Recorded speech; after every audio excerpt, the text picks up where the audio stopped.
with liberty and justice for all. for all. Thank you. Next, we move on to item 4, determination of presence of a quorum. Yes, we do have a quorum. Next, move on to item 5, which is approval of the consent agenda to include minutes of previous meetings. Item 5A, Virginia Foundation for Healthy Youth Grant in the amount of $30,000, first reading. Item 5B, request to hold a public hearing on July 20th, 2001 to consider an ordinance reapproving the purchase agreement with the requested amendment between the City of Petersburg and PB Petersburg towards the sale of 1000 Diamond Street, 612 Pegram Street, 151 St. Mark Street, 521 St. Mark Street, 709 Ann Street, 735 Halifax Street, 808 Halifax Street, 811 Halifax Street, 334 Harrison Street, 803 Jones Street, 839 through 841 Jones Street, 829 Jones Street, 804 Jones Street South, 809 Jones Street South, 604 Shore Street, 408 Shore Street, 328 Shore Street, 425 West Street, 715 West Street, 731 West Street, 716 Harding Street, 627 Harding Street, 517 St. Matthew Street, 415 St. Matthew Street, 708 to 7010 Kirkham Street, 712 and 714 Kirkham Street, 716 Kirkham Street, 249 North Carolina Avenue, 742 Mount Airy Street, 742 Blick Street, 135 Kentucky Avenue, 204 Kentucky Avenue, 202 Kentucky Avenue, 1004 Farmer Street, 852 Rome Street, 725 Sterling Street, 919 Whip Street, 151 Virginia Avenue. Item 5C, a request to schedule a public hearing and consideration of an ordinance to amend the city's comprehensive plan regarding the Chesapeake Bay Preservation Act. Item 5D, a request to schedule a public hearing on the consideration of the housekeeper ordinance revision to correct typographical omission. Item 5E, a request to schedule a public hearing for consideration of the housekeeper ordinance revision to the new residential tax credit exemption.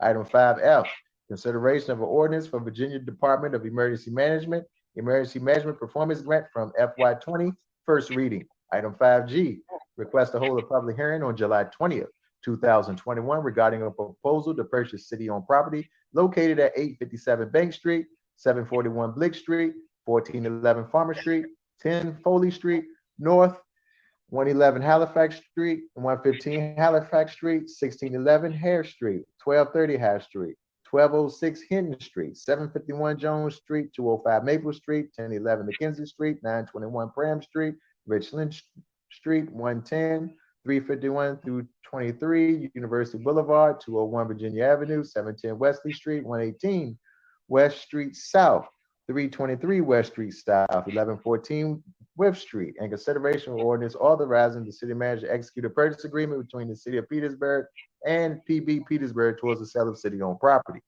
Item 5H, a request to schedule a public hearing for July 20th, 2021 for consideration of an ordinance to authorize the acquisition of property in association with Southeast Petersburg water infrastructure upgrades.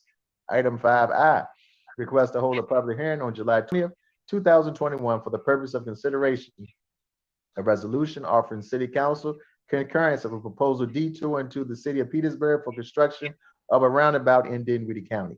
Item 5J, request to hold a public hearing on July 20th, 2021 for the purpose of considering a resolution offering City Council concurrence of a proposed detour for I-95 bridge work over Separator Road.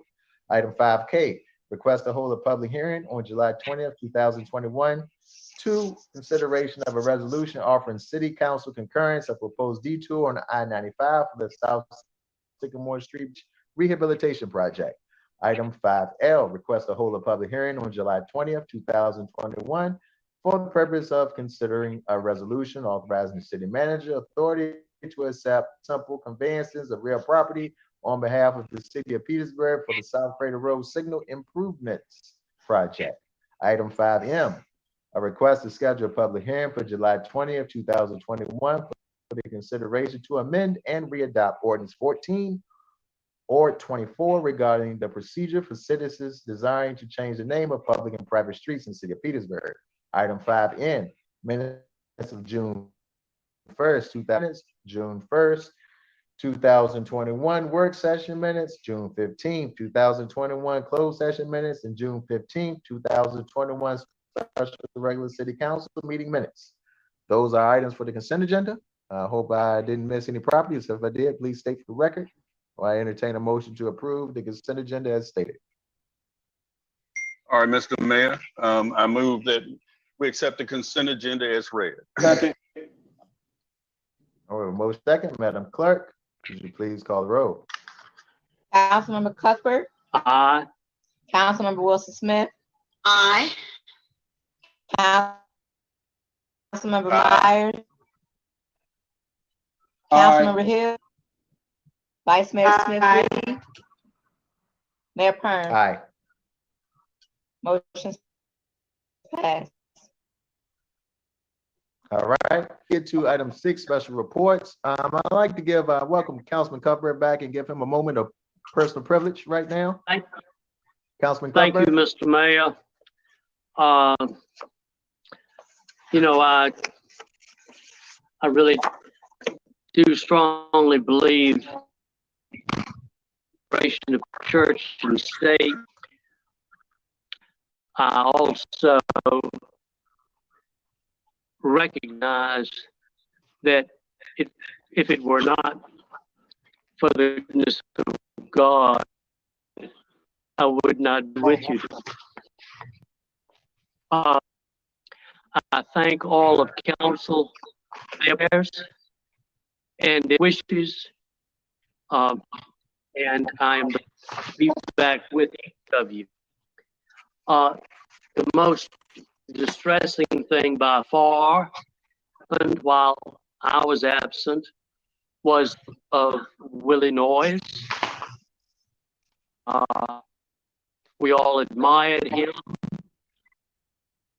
We agree with him, but we all admire him, and we all grateful for his to Petersburg. As I told someone last week, a friend of mine, and that's the way I feel about the noise. In life, I asked the city attorney if he wants for council's ration on July 20 at a public hearing. An ordinance prohibit arms on city property to the extent allowed Virginia statute. And Mr. Williams drafted the ordinance. I sent it out this morning to its as a proposed section number 74-213. And so the mayor's generous offer and kind offer to allow me a moment of personal privilege, I move that council schedule a public hearing on proposed ordinance -213, public hearing followed by a vote on July. I second that motion, Mayor. Okay. Gavin, to the consent agenda. We have a motion set to the agenda. So moved. All right. And at the Madam, call the roll. Councilmember Wilson Smith, Muted. You muted. Aye. Councilmember Myers, Aye. Councilmember Hill, Aye. Vice Mayor. Pern.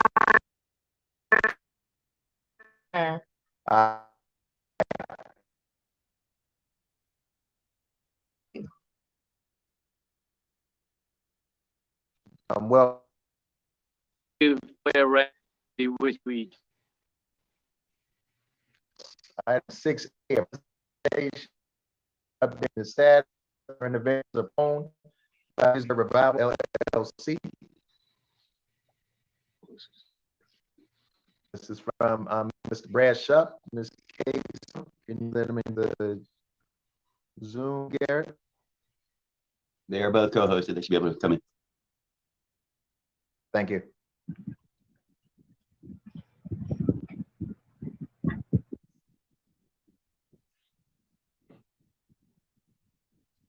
Good afternoon, everybody. Can you hear me? Yes, we can. Good afternoon. Great. Hey, I'm Brad Shupp, the maintenance official, and I think we're waiting for Kate to join on Yeah, here. I think I got it. Can you hear me? I can. Garrett, do you have the presentation?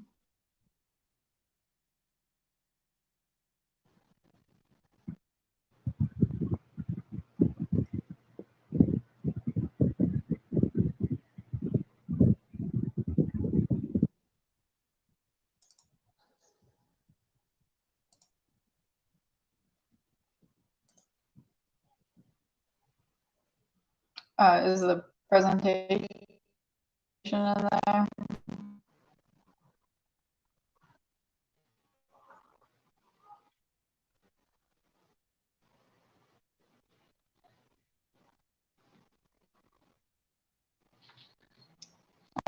There we go.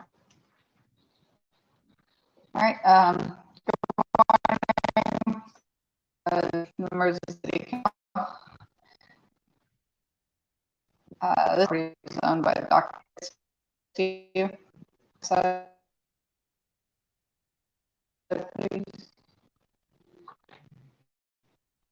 Dr. Fitzhugh began purchasing his property. He currently has 30 properties, as are standard for historic properties. Commercial buildings have no violation. Has been complete. 10 of the properties are actively being worked on. 10 have some work taken place on them. It's usually emergency stabilization. There are 60 notable code concerns.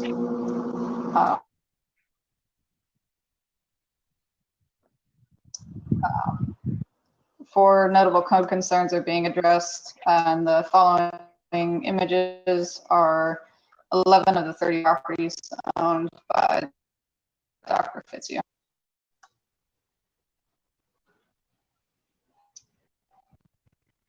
So this first one is 111. This is one of the properties that is almost complete.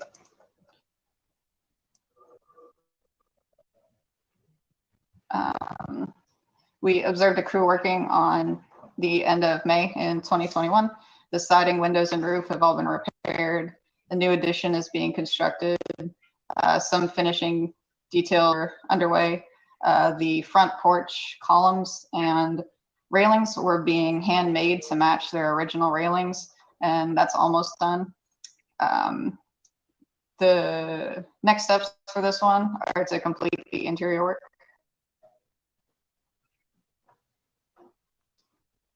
Could you go back up? One more, please. Those are some interior work going on the street. And the next one is 15 South Adams Street. This one's not in a historic district, but the renovation is underway. The next steps are for mechanicals and repairing of the windows. And Doctor does all of his window repair. The next one is 116 Marshall Street. Siding, roof, foundation, paint, soffits, and porch have all been finished. The renovation is almost complete except for the window repair. And Doctor estimates that he'll be completed in August of this year.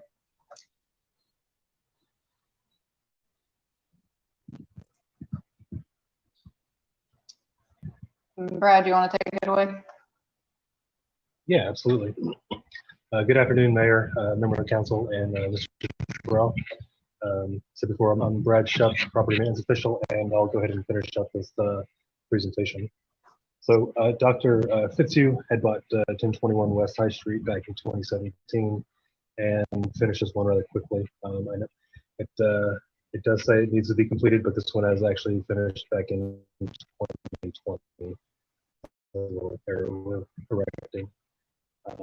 It has been fully renovated and is currently being lived in at this moment. Next slide, please. Here's some photos of the interior work that was done.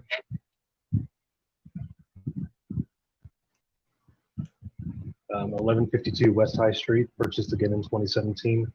As you can see, most of the repairs are finished. As far as property maintenance concerned, there are very few violations that still need to be finished, be corrected out there. Looking at the end of this month for everything to be checked off our lists for this property. Next slide here. 18 Perry Street. This was also picked up in 2017. He's very close to this one. The last thing that needs to be finished is the siding and the windows. And as Kate mentioned earlier, Dr. Fitzy does all his window repairs by slowing this down. But product is always worth the wait. Next slide, please. 1024 Wheat. This one's very close to being finished as well. We're looking at the windows, mechanicals, and plumbing work. I'd like to note on this one where I mentioned he does his renovations to a high historic standard. This house originally had an asphalt shingle roof and non-siding, and that in front porch was added later. He removed the screen in front porch, put a tin roof back on, and returned the siding to its original state as well, which is not required being in a local historic district.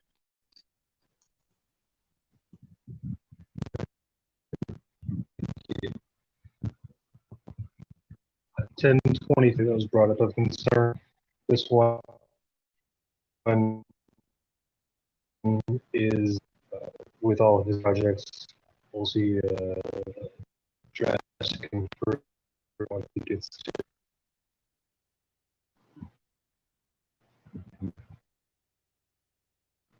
30 outside, right? He stabilized. I believe he does have all of his ARB approval, and watching him correct the siding so the structure is dried in properly. That's it. Looking pretty good. This is a 933 West High Street. This is I had a demolition about a year ago, and then Dr. Fitzy picked it up at in 2020, finally closed and completely saved this house from being demolished. It would have been another empty lot on West High Street.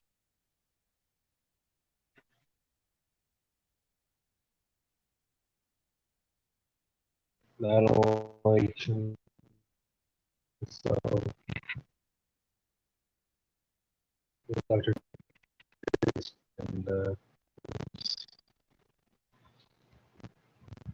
and here's the back of that house. That's the complete frame.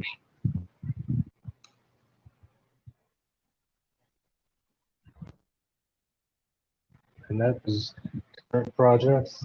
Do y'all have any questions? Question, can you hear me? Stuart Terrell?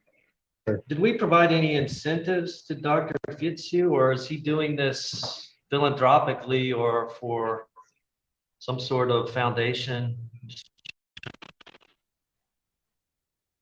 Trying to understand. Terrell, hold on. The mayor have been kicked out for some reason, so a mayor back in.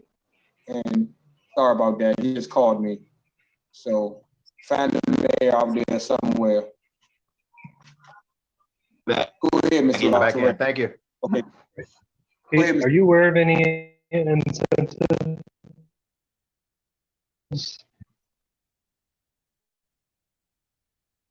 A lot of the, but I don't believe office does a tax abatement program. Not sure if he's taking advantage. the nation to get the tax credits, Yes. which are essentially, he puts the front and then gets. Okay, thank you. But otherwise, it lost to himself. Sorry, generally what? A lot of these renovations take up more money than he's ever going to get a return on. I would like to meet him at some point. Okay. Sounds like a important person. Agree.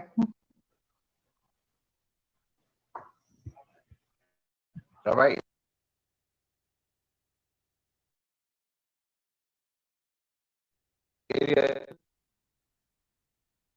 For Councilor Myers? No, I don't have any questions. I was just asking with respect to land over, I believe, on West High Street. And so the concerns that there were that had gone incomplete. And so the question I asked do with that were disrepair. And so the particular today. So I do have a date now, so I guess on North Jefferson, but I did not hear about the one on Center Hill.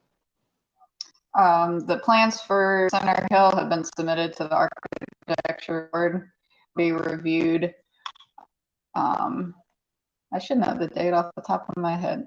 Next Wednesday, it'll be reviewed and all the plans are, so he should get approval and then move on to get his building permit. I think that's next on his list when he has a crew freed up. He does have 3 crews that work on these projects simultaneously. Okay.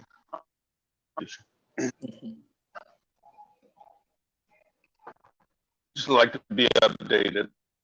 What's going on there? Okay. Any other questions, comments? See, none. Thank you for the presentation. Yeah. On to item 6B and update activities in the Lakemont community. Mayor and members of the City Council, we have Ms. Jalen Munson, who is prepared to make a presentation.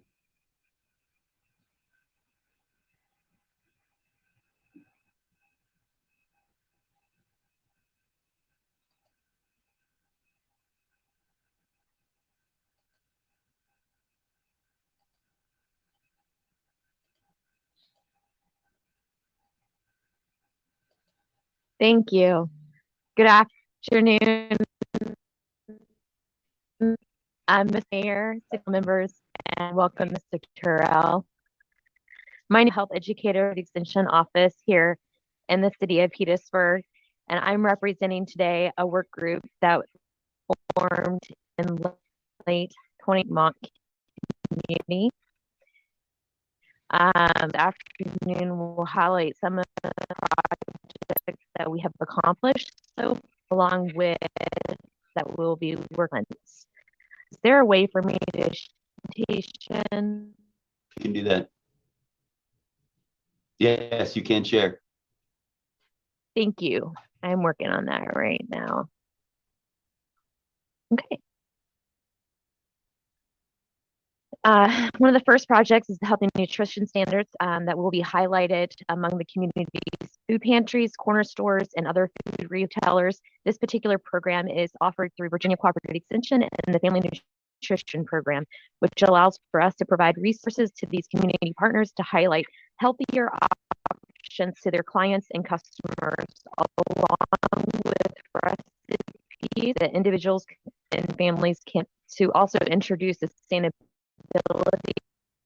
by connecting local farmers that we work with, pantries in course, so locally sourced foods can be provided to the clients and customers. Recently, a project was completed along the Call Avenue Management Department for Association, Neighborhood Watch Group, and Timmons Group. This group planned for funding to install the first hydrodynamic separator, and it was just installed and completed this past month. It will help to separate the debris, litter, and sand out of the stormwater to allow for easier removal by city maintenance and keep the drains clear to allow for proper drainage. This project was identified by residents as a high priority and part of the walkable watershed plan that was created back in 2013. Another piece that will be provided by the James River Association in connection with the Lakemont Elementary School is environmental education. It will be offered to all fifth graders at the school to learn more about the watershed that is located there in their community. And this will include how their actions impact the watershed. There will be a paint out pollution event in the spring to highlight the concepts the students learn in this program. There's also a school garden being planned for the coming school year, which will help the children learn more about gardening and where fresh produce comes from. It will be in conjunction with the family nutrition program curriculum being offered called Pick a Better Snack. On September 11th, the James River Association, in collaboration with the Lakemont Neighborhood Watch Group, will hold a cleanup day as part of the 22nd annual regional cleanup day. This is part of teaching residents about the effects of litter and how it impacts flooding issues. You can register for the event if you're interested in participating. And last will be a sign installed later this summer at the backside of the Lakemont Elementary School property to highlight trails in the area, which the school property backs up to the park, the Battlefield Park. And this sign will encourage physical activity by the community's residents and also highlight the stormwater management efforts being done in the area. As far as any future initiatives, we do hope to bring the Pop Market, which is a mobile market that PHOPS implemented a year ago, to the elementary school for families to purchase fresh produce at. And it does accept SNAP and EBT benefits. Besides that, we do a walkability audit of the community, as well as continue to assist food pantries with implementing the healthy nutrition standards, and to also continue working with the food retailers to bring that sustainability piece. Last but not least, we do plan to do a community survey to find out from residents how these changes and programs are impacting their lives. This is just an illustration of all the wonderful partners that we are working with as part of this work group. And I do appreciate your time. And if you have any questions, please reach out to me, Mr. Terrell. We do plan to pack it on behalf of Virginia Cooperative Extension later today, so you can have an update on what we've been working on as well. At some point, I'd like to take a tour of that neighborhood with you. That'd be wonderful. I will reach out. Okay, thank you for the presentation, Ms. Munson. At this time, I'd like Councilwoman Wilson Smith chime in on all the great work going on out there as well. Well, She does a lot. all I can say is that they're doing excellent work.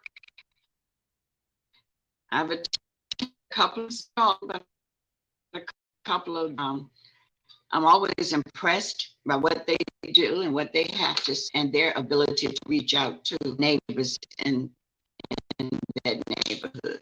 So thank you. Okay. Thank you all. Any other comments? If not, thank you again. And look forward to a continued partnership. Okay? Thank you. Okay, next we move on to item 6, which is a report on historization and designation process for Africans. This is with Ms. Kate Gregorio. All right. Good morning again. See if I can pull it up on my screen.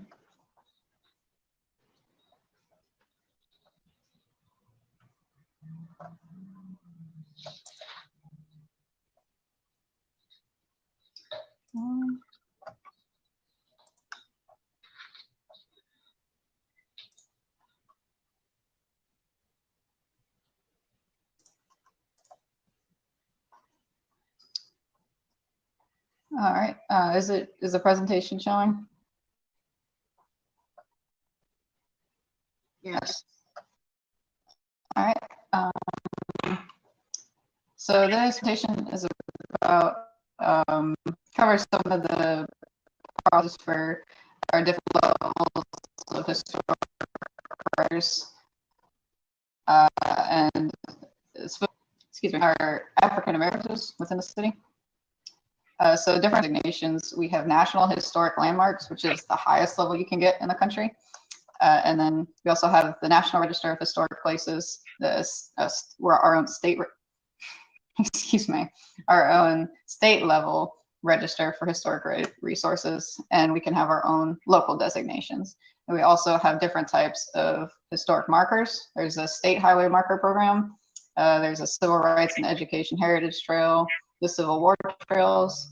There's a Road to Revolution heritage trail, and our own City of Petersburg markers.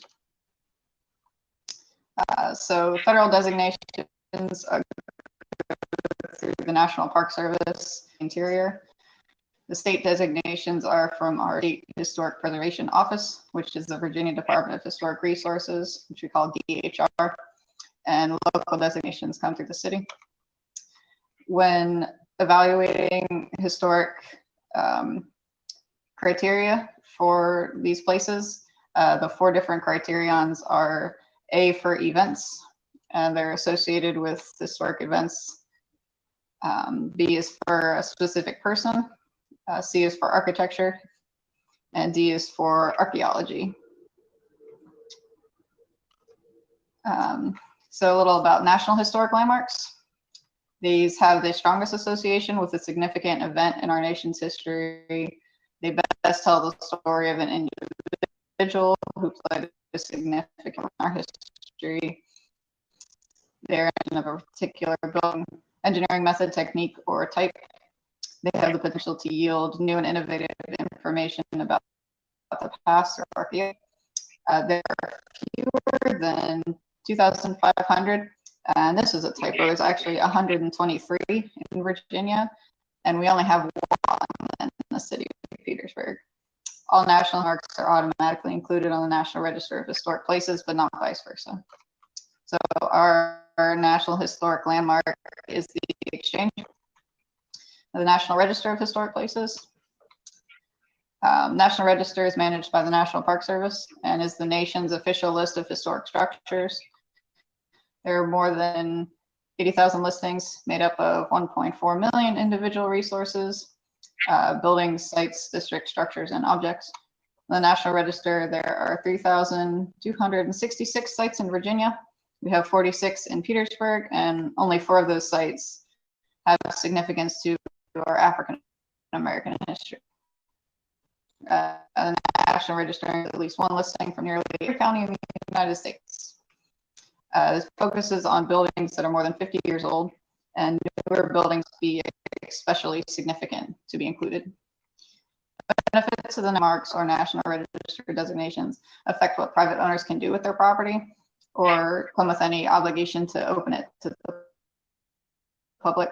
These designations offer protection in the form of legal hurdles for federal government interference with the place. Designations may also make the property owners eligible for preservation tax credits or funds. And if these sites are to be lost, they will be documented.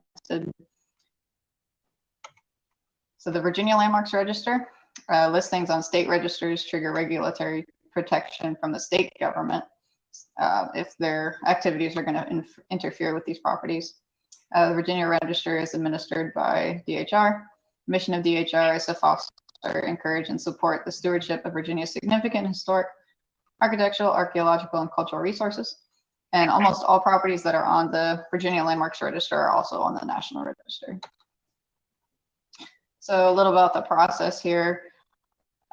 First, you have to complete a preliminary information form on the site, which usually goes with consultation with the preservation officer, And for us, his name is Mark Wagner.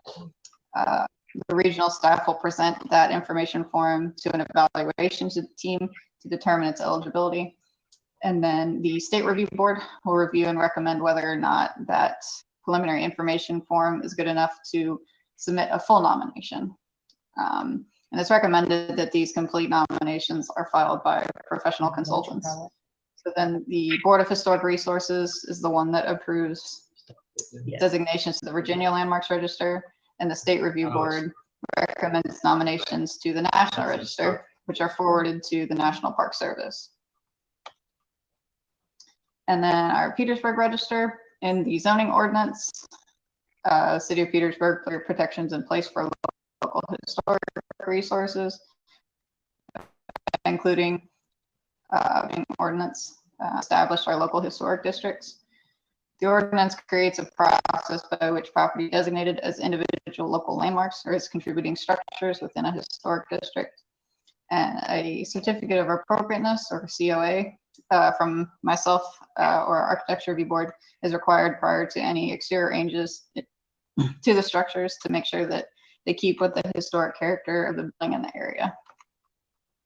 Benefits to the local register: preserve the character and quality of the community over time, give property owners more confidence in the long-term stability of their neighborhood, which means the investments they make in their property benefit the entire community. It promotes pride and appreciation of the character and history of the community, and helps property owners begin to see themselves not only as owners, but stewards of history. So these are sites on the National Register of Historic Places that have African American history tied to them. The first one we have here is the Halifax Triangle Downtown Commercial Historic District. This was included on the National Register in 2019. We also have Pocahontas Island Historic District. This was included in 2006. We have People's Memorial Cemetery, which is an individual listing, which was included in 2008. And the Trailways Bus Station, which is also an individual register, was nominated in 2015. So the following list are sites that have been identified as potentially eligible to be nominated to these various registers. This was from a list that I accumulated, and then also items were brought from other publications, lists, and websites, as well as a document provided by Councilmember Wilson Smith. So a little more about the process first, which can be done, and much information that we have. The preliminary information form can take, this can be done by a consultant, and the various boards review this meet quarterly. So it kind of depends on which board meeting it can be reviewed on. The full nomination submission, around 5,000, kind of depending on how much information is available. And this can take probably around 6 months. So first we have our city-owned resources. Number one, and the furthest one in the process already, is the Jarrett House. The preliminary information form was in September, and the nomination is underway. I do believe our consultant has, it should, at their September board meeting. By the end of the year, this will be included on the National Register. Virginia Avenue School. The preliminary information form was approved back in 2014, and I believe the new owners are preparing the nomination for this one. The Peabody School Complex. So part of Peabody is already included in the National Register, but really the whole complex should be. So I'm not sure if a whole new preliminary information form will need to be completed for this one, or if it can be done just as an amendment to the old one. So the McKinney Library is another site. The Department of Historic Resources listed this as not eligible for the registers, but their description of the site didn't take into account its civil rights history. So this one will need to be reevaluated, but I believe it would be eligible for the registers. Blandford School has not been evaluated by DHR yet. Neither has the Harding Street Agricultural Center. So those two will need a little more research. Here's some photos of our various resources. And then we have a section for church resources. Oak Street AME Zion Church had a preliminary information form approved both in 1987 and in 2014. I'm not sure why it had to, but that's weird. So that one can have its full nomination done. Gilfield Baptist Church had a preliminary information form approved in 2015, so that can also get its full nomination. Mount Olivet Church was recommended as eligible from DHR, so a preliminary information form can be done for that one. This church, DHR recommended for future survey, so its eligibility needs to be evaluated. This church, Trinity Baptist, and Zion Baptist were all recommended as not eligible, but I think they can be reevaluated to see if any of them are eligible. Tabernacle Baptist Church and the Bishop Payne Chapel, neither of them have been evaluated by DHR yet, so they'll need a little more research. And these are some privately owned resources. The Bow 20 Club, its preliminary information form was approved last year, and I believe the full nomination is underway. This is being done by a private citizen. The Roger Pryor Carrie Bragg Campbell House was previously recommended as not eligible, but this one might be able to be reevaluated. Martin Luther King Jr. Safe House was also recommended as not eligible, but it did not take into account the history of Martin Luther King staying there, so it should be reevaluated as well. The Dunbar Memorial Hospital, James Wilkerson House, Darden House, Johnson House, and Henry Williams House. None of these have been evaluated by DHR yet, so they'll need some research. And the Magia Street Cemetery, this doesn't have an official status from DHR, but it was in a document that was done some years ago that included all of our African American cemeteries. So that one will need to be, the eligibility will need to be evaluated. So now we have some historic markers. On the left is the state highway marker. In the middle is our civil rights and education heritage trail. And on the right is some of the handful of markers that we have around the city that were us. So our existing state highway markers in Petersburg. Here's our full list of the existing markers. And our potential new markers could be Pocahontas Chapel. The original chapel was built just after the Civil War and acted as a school for freedmen. It was lost in the tornado of 1993. The Underground Railroad House. Our local legend says that this house was a stop on the Underground Railroad. Unfortunately, it was lost last year. Had the thought that if the Dunbar Memorial Hospital isn't necessarily included on the register individually, our highway marker could be done instead or conjunction with that to talk about medical history in the area, prevalence of African American doctors there. The Rialto Theater site had been designed by Charles Russell in 1923. It was an African American movie theater and hosted famous Black performers, and it was lost in 2015. Again, the McKinney Library, we could include on this marker the story of the sit-in organized by Wyatt T. Walker. And then the Halifax Triangle as a whole could probably have its own marker as Petersburg Black's business center for over 100 years. And the markers can be more of a narrative description rather than just the nominations that highlight a building. These can tell a little bit more like a story to go along with those sites. And the way the marker process works, an application is submitted to DHR. Takes about 3 months because, again, these are reviewed quarterly.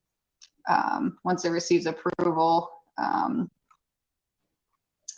installation costs $1,770, and usually unveiling event is scheduled, so you can have news people there and sometimes ribbon cutting to make sure everybody gets to see it and appreciate the new marker. Yeah, I think that's Okay, about thank it. you for the presentation, Ms. Sangagorio. Next, we'll start with questions with members of Councilman Wilson Smash. This story is a good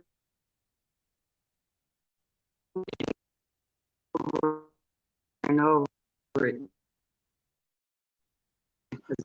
Thank you for I did question McKinney line. Not eligible because of the lack of soldier responsible for Virginia's he lives there, and I think I'll call you and let you know. But that was very important for that library. That I know you know the Thomas Gay is here. That Africa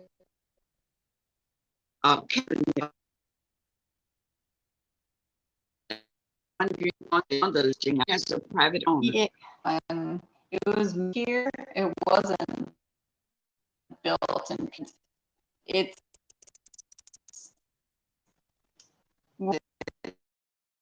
contact, so it's those built because of the contact. Okay. Thank you for telling me. The first name I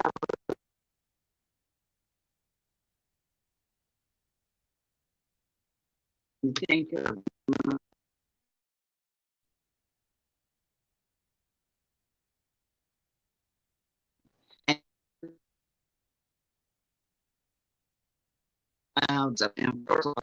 that library, McKinney.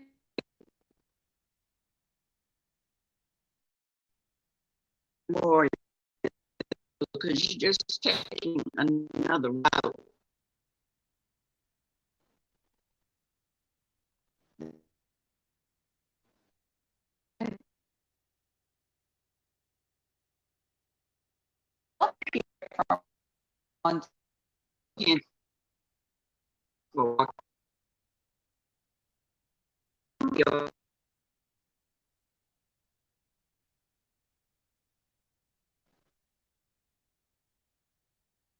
One.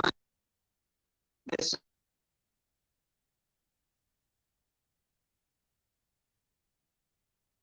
Okay.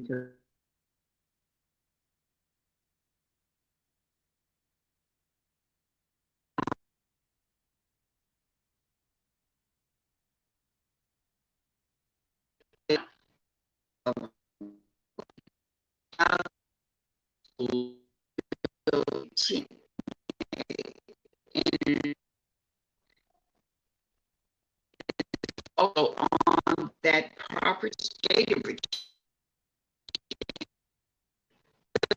I think significance all of that. Where do we go?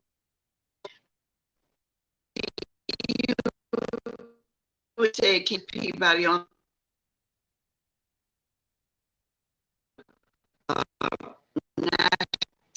I did do by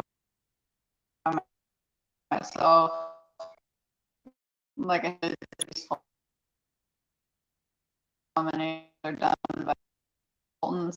It's being done right now. Grant. There was a line item in the plan.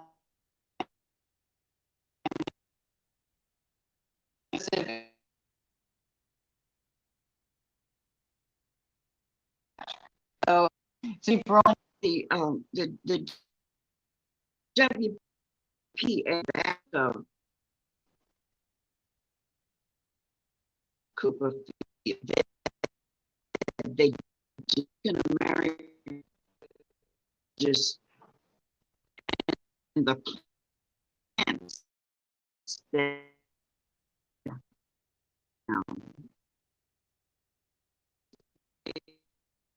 they in any Well, Judge,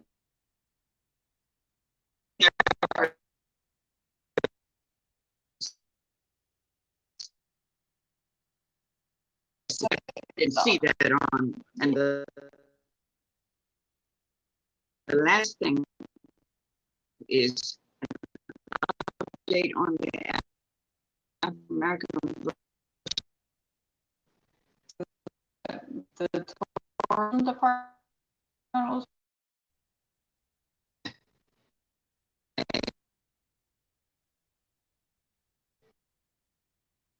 Number,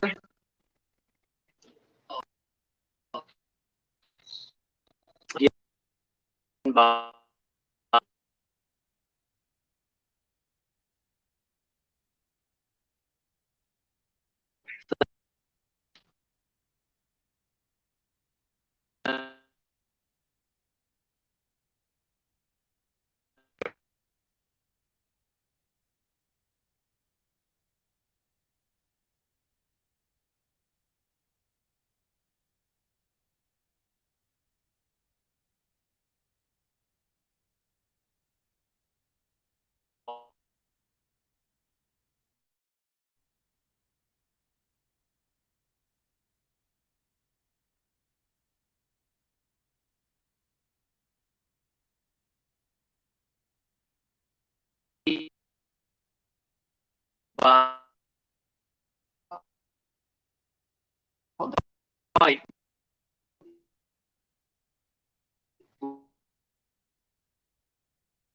with this for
planning. He's a lot of one.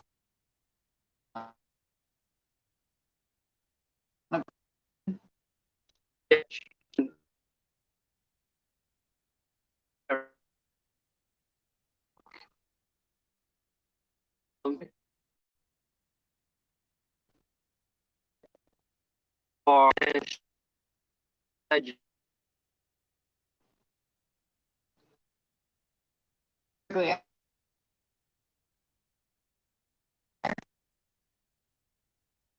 yes.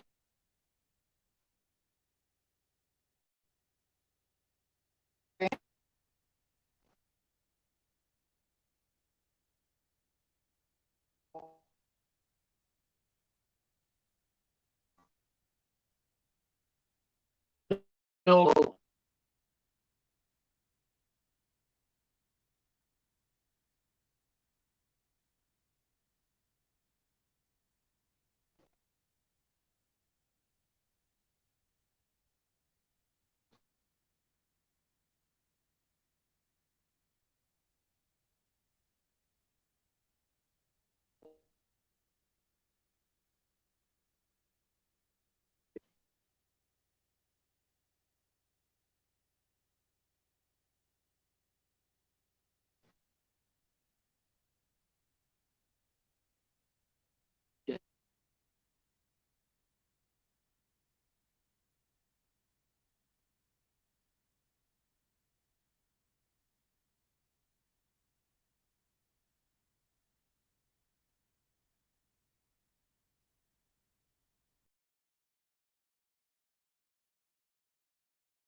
do as a citizen.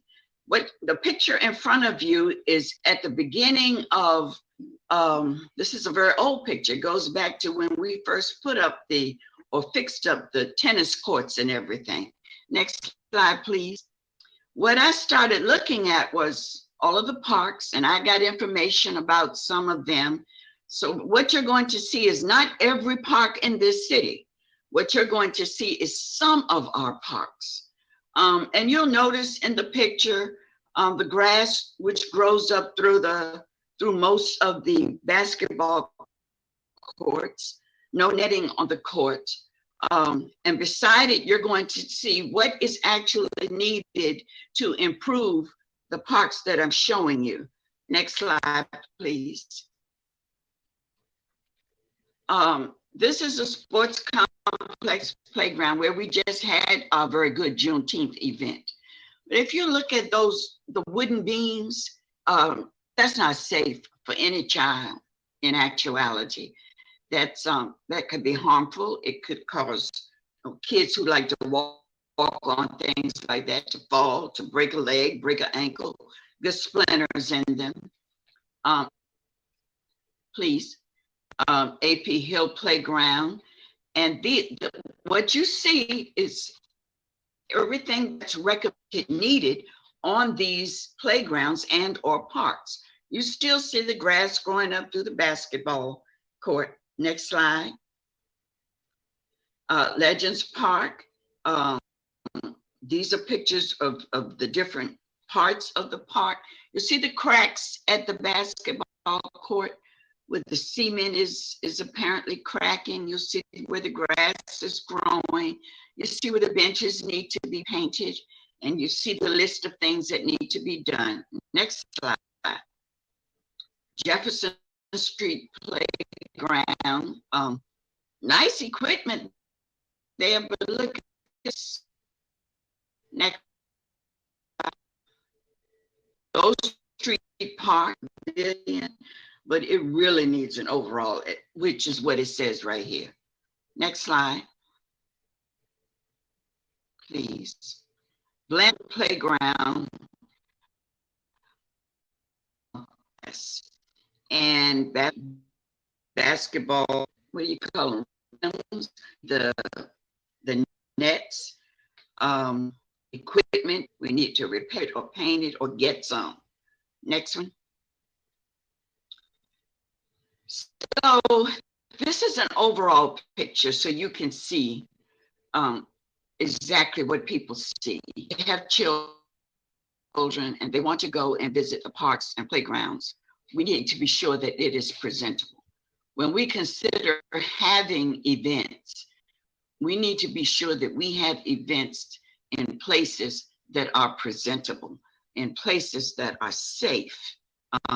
And right now, of course, that's not what you see. Next slide, please. So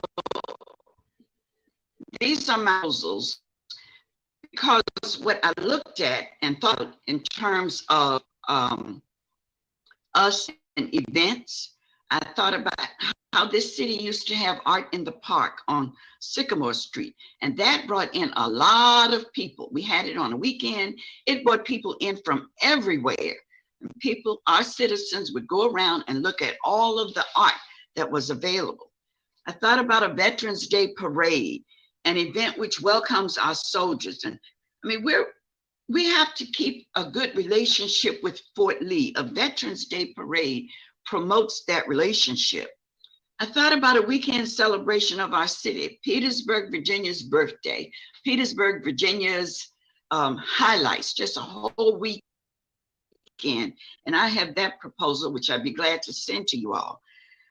Children's Day celebration sponsored by our school system and our city, because our children, we want our children to grow up and remember Petersburg, go to college, come back and say, this is where I want my children to be, because my life here was good and I want my kids to stay here. There are just a lot of celebrations and things that we can do, but we need to do some things first.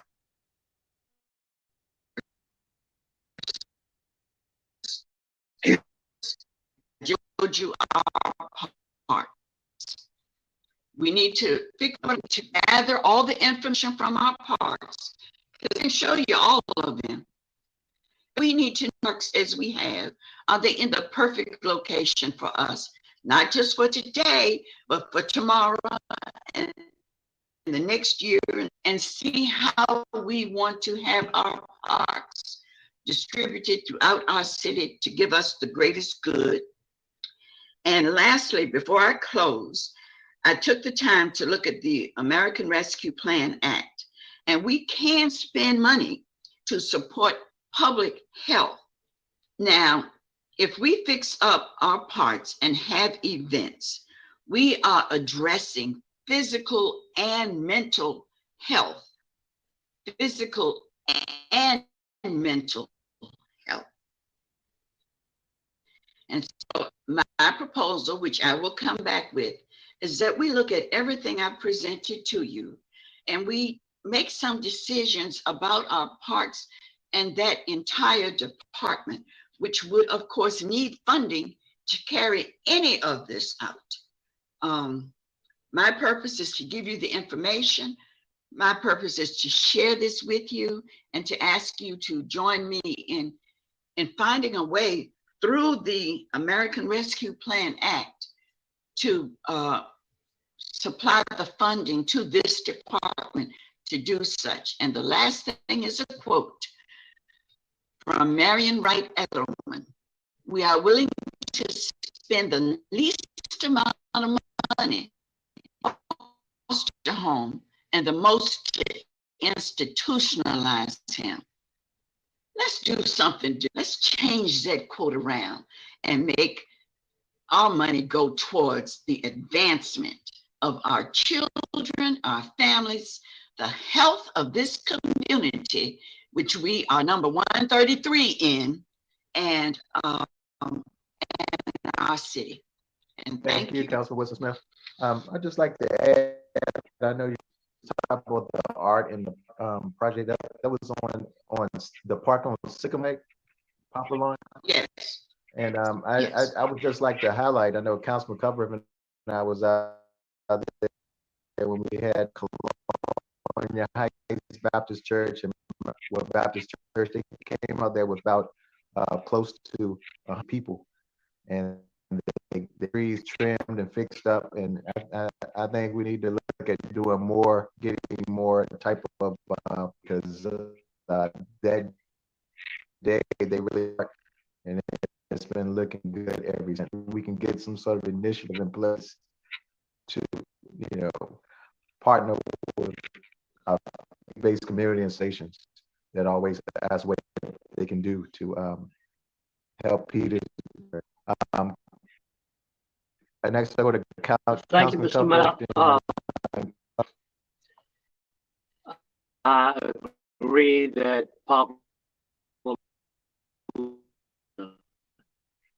community asset. I agree also that the from the church helped us kind of raise the bar, and what said, Mr. Mayor, but I don't have any other comments to offer. Okay. Yes, here. I agree with Councilman Wilson Smith that we do need to do something. My concern is after the maintain. I think all of those parks, different things out there, they look good, but I think for sure that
Howard Myers was on council then. So want to, just thank them. But as a city, we cannot run a park based off of volunteerism. So, it's good to have that, but we can't run it like that unless an agent step up and say, hey, we're going to take this over. So, and this will be our baby and what have you. So I guess we charge the city manager for looking into that and bringing back a study to us and see what's the best way to go and if we have in the funds and things of that nature. Thank you. Thank you. I'm circle back to Councilman Cumberland. Thank you, Mr. Mayor. A couple of members of council have commented on the wisdom of having fewer parks and taking better care of the ones that we keep. And I think any comprehensive study of council's options should certainly include an analysis of the importance of maintaining a particular park, importance based on such things as likely usage, among other factors, as well as anticipated maintenance costs into the future. It may well be, and this is may well be comment. It's not a conclusion. It's kind of a rhetorical thought, but it may well be that the wisest course for us as a city would be to reduce by some amount, some of our parks, and take the resources that are allowing our existing parks to kind of limp along and concentrate those resources on making our parks that we do retain a real showplace and a place that will attract usage by our citizens.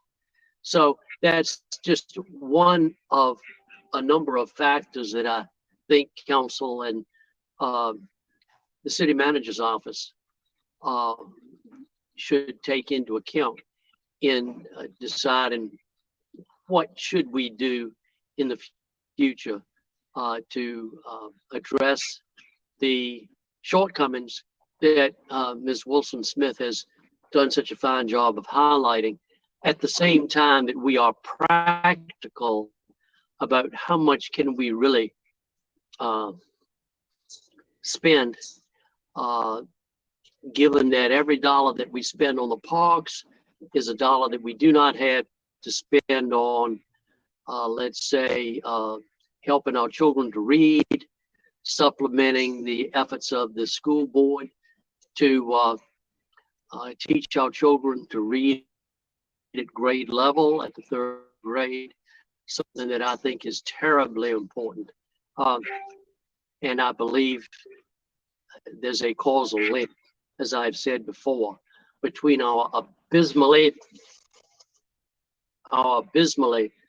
low literacy rate on one hand and our abysmally high murder rate on the other. We got to address these problems, both literacy and crime. We cannot ignore them. We cannot blame it on statistics or some trick. I've looked at the numbers, and you've looked at the numbers, and 24 murders for our population is the highest, I believe, in the state of Virginia.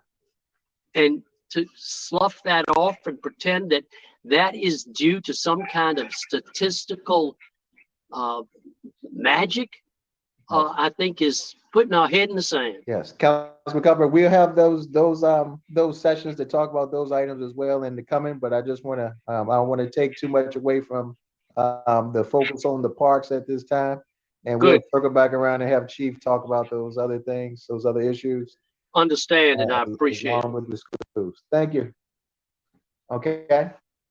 Thank you, Councilman Wilson-Smith. Thank you again. And this is definitely the beginning of a conversation on how we can do better. Okay. Yes. Thank you. Thank you. All right. Next, we move on to item 7, monthly reports. We have no items. Item 8 was the finance and budget report. No items. We're going to have to number 9, capital projects update. No items there. 10 is utilities. No discussion on utilities this meeting. So we'll lead to number 11, which are streets. We have several streets reports today.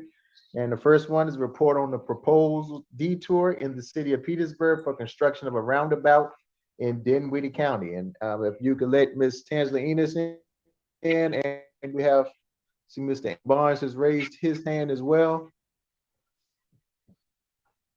Gary, if you can let them in. Going in now. Good afternoon, Mayor, members of council, Good afternoon. City Manager, Mr. Terrell, and Interim City Manager, Mr. Miller. I bring before you the Vdot proposals that Andrew Bonds is going to present for you this afternoon about several detours for activities through the city of Petersburg.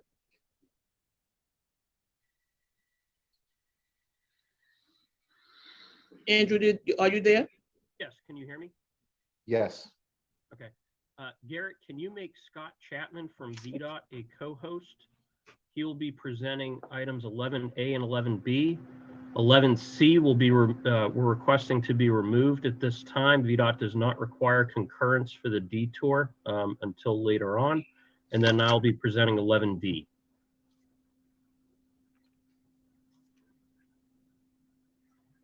All right, Mr. Chapman should be in.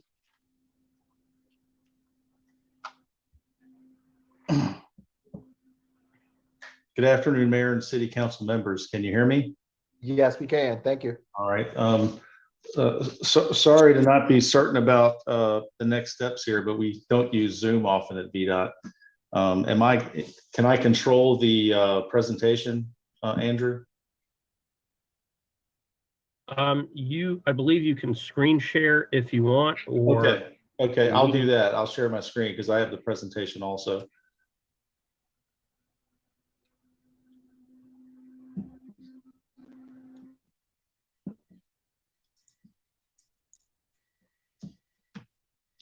Sorry, folks, give me just 1 second here.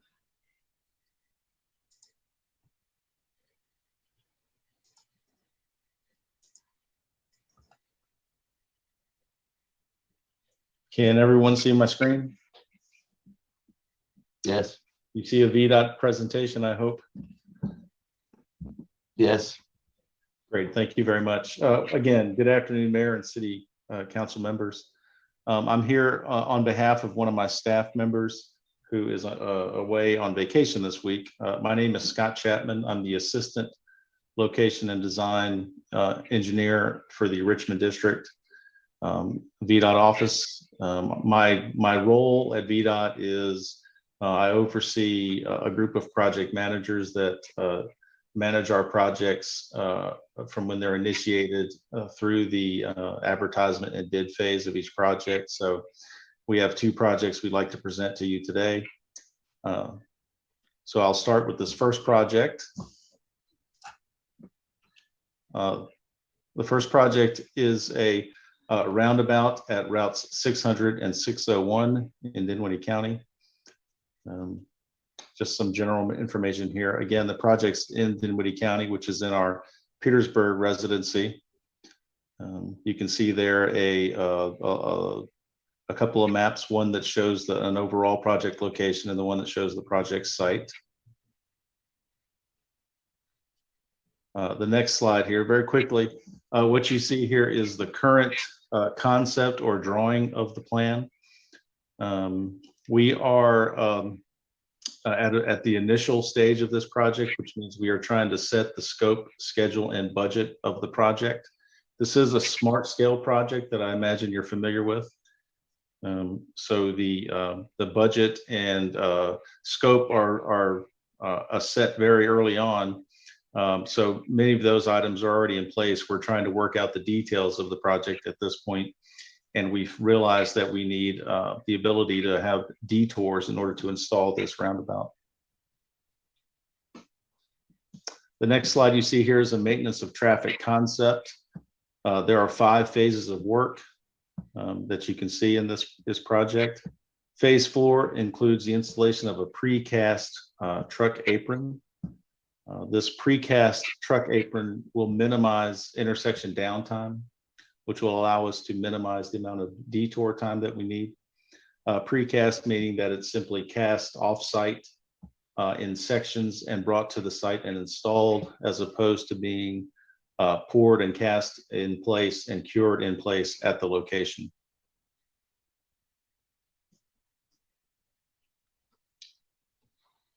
The next slide here, I think the main point we want to make here is that at this time in project development, we believe this detour will be required for weekend work only over 3 to 4 weekends. And here you see some of the routes and jurisdictions that are impacted by the detour. This goes through multiple jurisdictions.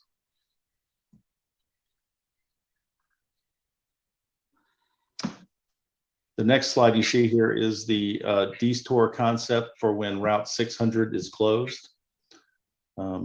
This is the detour that would impact the city of Petersburg. We're also working to make the other localities aware of the detours that would need to have in place for this work. I think currently City of Colonial Heights has commented that they are okay with the current strategy on the detour. But as you can see, the detour would run through the city on Wythe Street, Washington Street, and then back north on Route 1 or south on, I'm sorry, Route 301 or north or south on Route 301, and then down Dupie by Virginia State, and then back on River Road, and then to the project site. This is about a 10.5-mile detour. But this, I think because of the very few, and I believe there's only, this may be the second, there's only a few crossings at the Appomattox here. It's just, it's the shortest detour we could find for the project.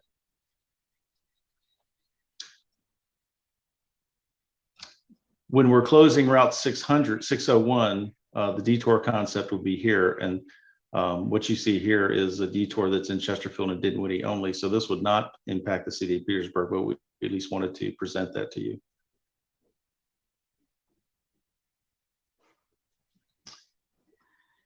The last slide is just a chart of some traffic statistics. These are average daily vehicle per day trips on each route that may be impacted within the detour route. As we further develop this project, we'll analyze, we'll have a detour analysis on this that could be made available in the future to your engineering staff if they wanted to view that. So that's the presentation for the roundabout in Denwinnie County. Any comments? Oh. All right. Any comments from our members of council? All right. Thank you all for the presentation. Very welcome. All right. And I think we have another one, right? We have several. Next one is, we'll move on to item 11B then, which is a report on the proposed detour for I-95 bridge work over Separator Road.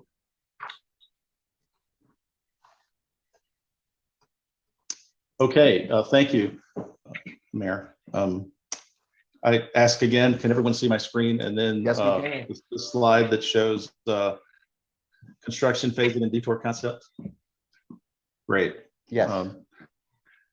This second project is a bridge rehabilitation project on Interstate 95 over Route 301 and eastbound 460. It is a deck replacement and other structural repairs being made to this structure. This bridge has what we label at Vdot with a deficiency rating. That means we need to make repairs in order to bring it back above a deficiency rating. So here, this project is in the city of Petersburg and in the Petersburg residency. And again, you can see a few images there of where the project's located. This project is on Southbound 95.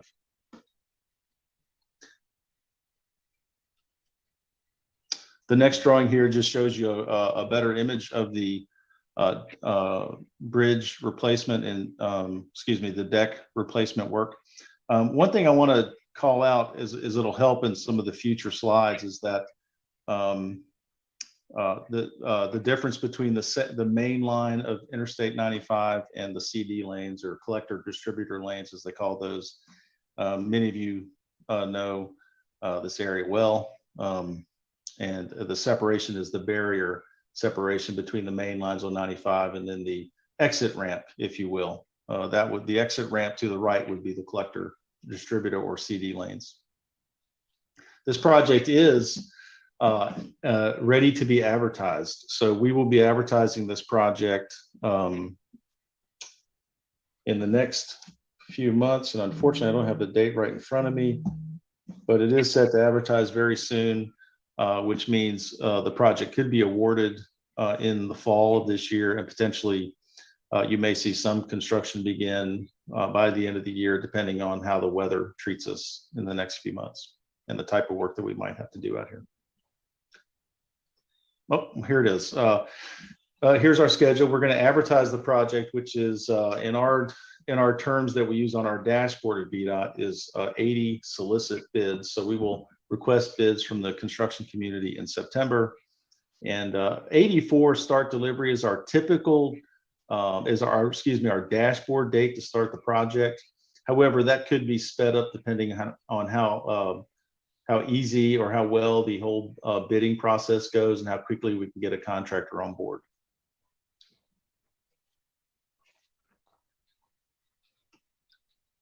Okay, so a quick summary on the sequence of construction. This project will start with a pre-construction phase, which will typically be laying out message boards and those sorts of things that would begin to inform the traveling public of the future work and the future detours that they might see in place on the project.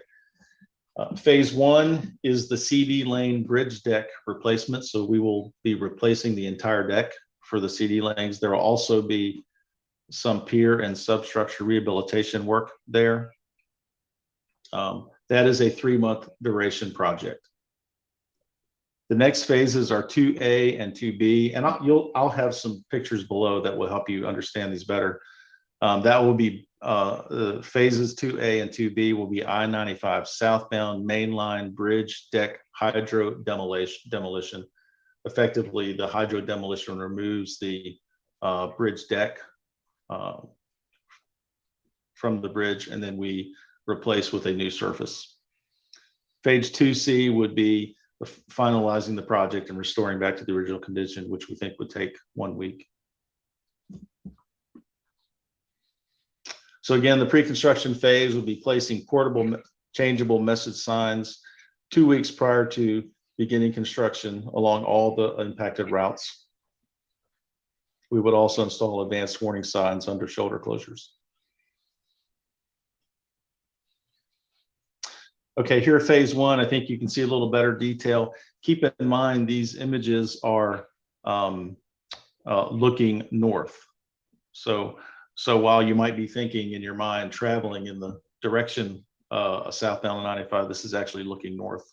So here you see the impacts to the CD lanes, which are the westernmost lanes of the project site. Those will be, the decks will be replaced in phase one with also some other repairs to the substructure of the bridge.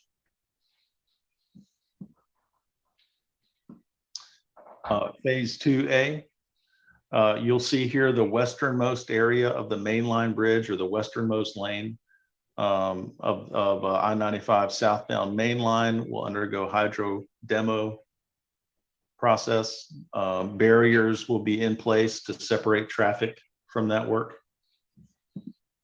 That's indicated by the blue on this drawing. And then phase 2B is the easternmost I-95 southbound mainline bridge deck hydro demo, which is indicated here in purple. Again, barriers in place to separate traffic from the construction work. And then phase 2C is restoring the project, but also there is a new bridge deck parapet that is being placed on the eastern edge of the bridge. There is some cure time for that project. Once it's poured, it's a 7-day cure on the concrete. I hope you can see in there, there's a temporary barrier that will be in place, again, separating traffic from the construction work.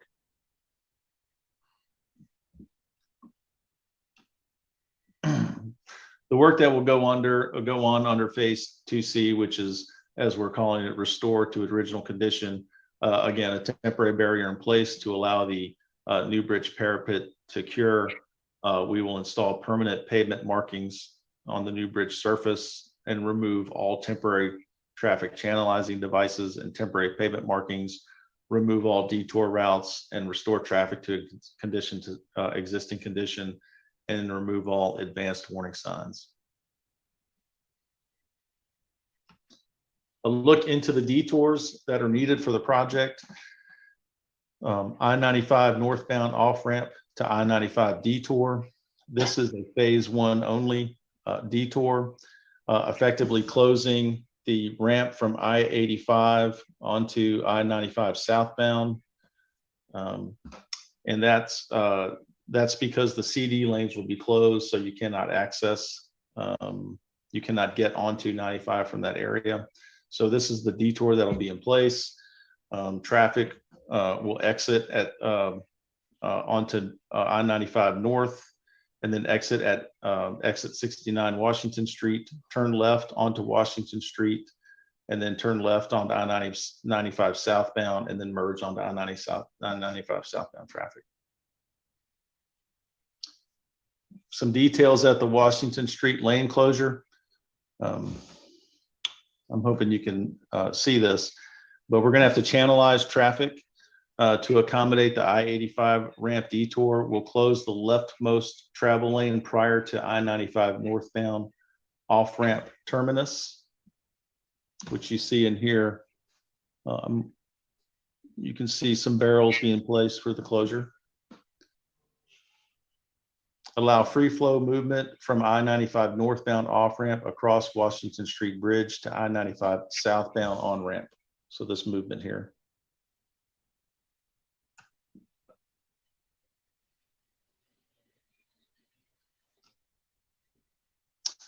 Another detour needed is Route 301 southbound to I-95 southbound on-ramp detour. This is a phase 1 only detour. Again, phase 1 is closing the CD lanes for the deck replacement. This will detour traffic southbound on Route 301. Traffic would turn left at Wagner Road and then onto this I-95 southbound on-ramp and then merge onto I-95 south. Again, that is because the area where the ramp from 301 to southbound 95 will be closed because that's the CD lane deck area. Another detour that's necessary, which would take place during phases 1, 2A, and 2B, is Route 301 southbound off-ramp detour. You would exit Route 301 southbound off-ramp and Graham Road traffic off at East Width Street, turn left onto East Width Street, turn traffic right back onto Route 301.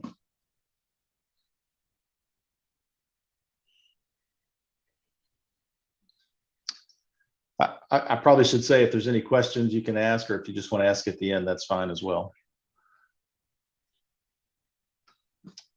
Right, we're fine. At the end, it's fine. Okay, thank you, sir.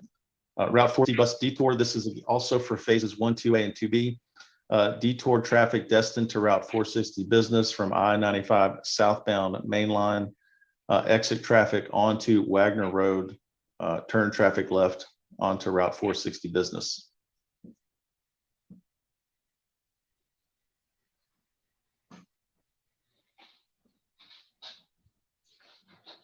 Route 301 northbound detour. This is also for phases 2A, 2B as needed for short-term construction activities. Detour Route 301 northbound traffic to I-95 southbound CD lanes. Exit traffic towards 460 business. These detours are mostly needed for when we need to protect traffic under the bridge. So this slide and this next slide are very similar in that we're basically routing traffic away from under the bridge as needed. So this slide up that's up now, Route 301 northbound detour, turn traffic left onto Winfield Road, turn traffic right onto Route 301 northbound, close sidewalk and detour pedestrians to southbound side of Route 301.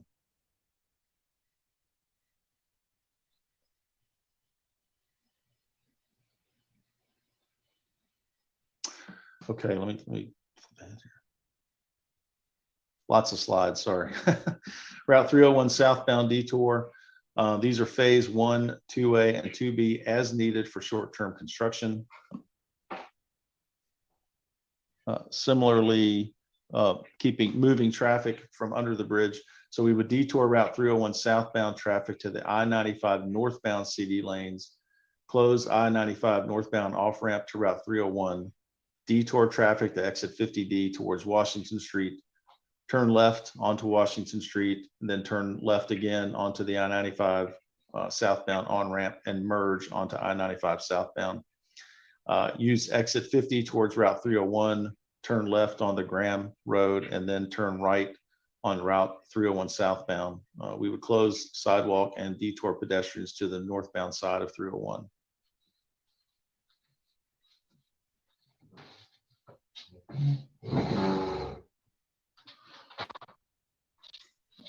The last couple of slides are some detour durations.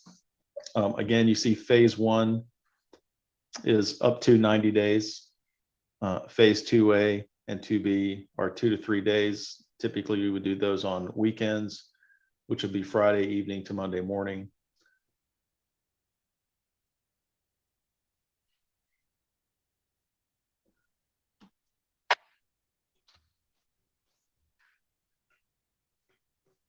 Just more information on the detour lane closures.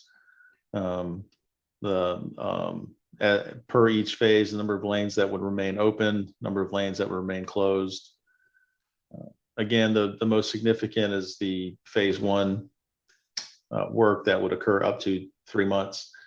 2A and 2B would be weekend work for 3 to 4 weekends each.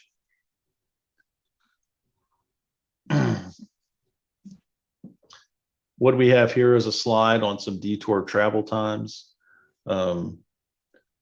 So the additional travel time required for the detours, you see noted there. Route 301 southbound off-ramp is an additional 2 minutes.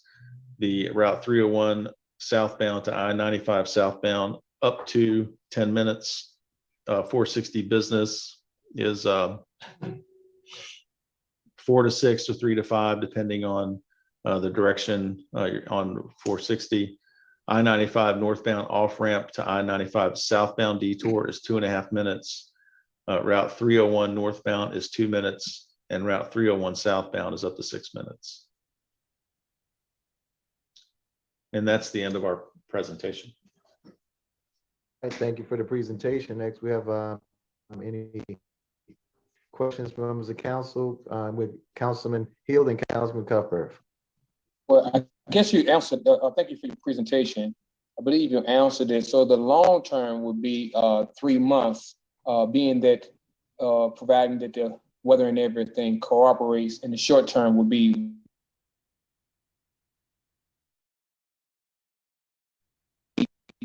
two to 3 days. Am I hearing you correct? I know, I apologize for that.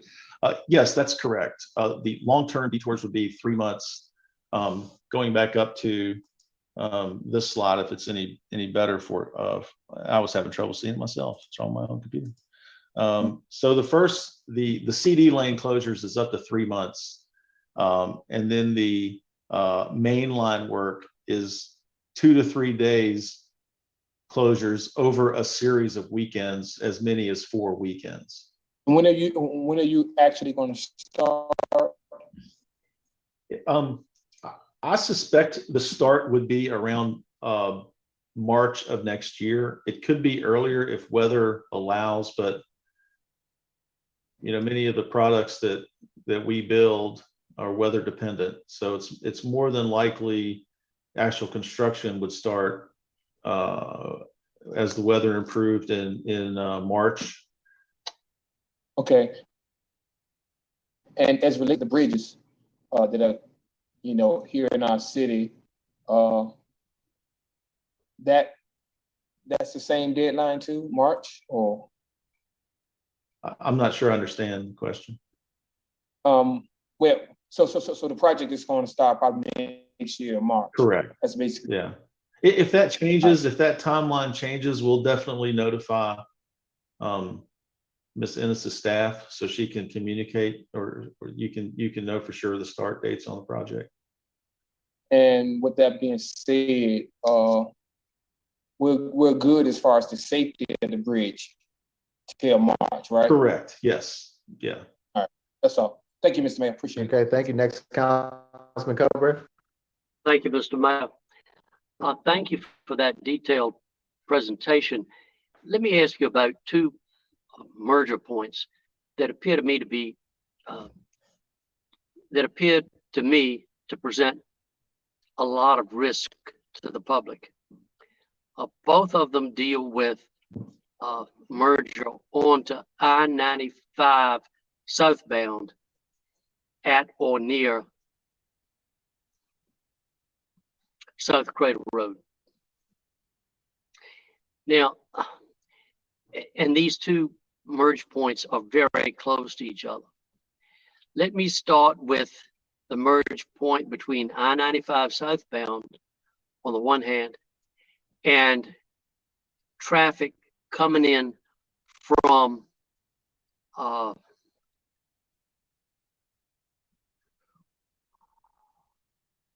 South Cradle Road on the other. That is a very dangerous merge point. There is almost no, I'll call it running room, for a guy who's coming up from Cradle Road. Suddenly, this poor guy who's coming up from Cradle Road finds himself in one of the through lanes of I-95 southbound. And I know there have been serious motor vehicle accidents at that location. Is any of this work going to make that merge point between southbound I-95 on the one hand and traffic coming in from South Cradle Road going to make that merge point any safer? The project is narrowly focused on bridge repairs because of the deficiency rating on the bridge. This project is a state of good repair project, which means its scope definition is narrowly defined and generally makes it difficult for the project to do any other improvements than what the funding was applied for. I said all that to really answer to say that it's not going to change the geometry that exists out on this ramp today. It's a project to improve the condition of the bridge. Well, that's a tremendous disappointment. I would invite every member of council, I would invite you to take the ramp that leads from South Cradle Road onto I-95 southbound and judge for yourself the tremendous hazard that merge point presents. The problem is that the merge lane is entirely too narrow. It's really breathtaking. Now, not as serious, but still quite serious, is the merge point between I-95 southbound and traffic coming in from I-85. I have, the person who is traveling south on I-95 who wants to get off on Graham Road has got to cross that lane. And I often feel like I'm taking my life into my own hands in trying to get over to that Graham Road exit. Is there any short-term, long-term, mid-term, any term plan to address either one of these risks? They really are serious risks created by the state of Virginia, it seems to me, by the design of the federal government, by the design of these two merge points. Yes, Councilman Cupberg, I just want to chime in to agree with you 100%. It's a many days when I'm getting off on the road exit at Graham Road in which there's a tractor trailer, 52-foot tractor trailer just shoots right through those yield signs. heading to either 460 or to 95 South, and they have the yield sign, and they rarely ever stop. And I've seen a grip of accidents there. And if you're not careful, you can definitely, like you said, you would definitely lose your life at that intersection because there's so much traffic converging there, which it looked like it would be time to put an overpass or something for that 85 traffic in order to merge into 95 and not right there into what is an exit to Crater Road. And I have also voiced that concern many times before, and because the whole exit and on ramps there are out of date and not used to handling the amount of traffic that comes through there, 85 and 460. So if our friends at VDOT can let us know how can we rectify that problem, which is a huge safety problem there. And it's a many days, whether I'm with my parents or with someone that's not familiar, they say, man, we about to get killed here because nobody else stops, you know? So how do we get that as a priority on our scale projects? Well, Mayor Perham and Councilman Cuthbert, I'll first say that I'm not aware of any projects there. Now, I'm not an active member, say, of the traffic engineering studies team, so I don't know if I'm not aware of any studies that might be going on either.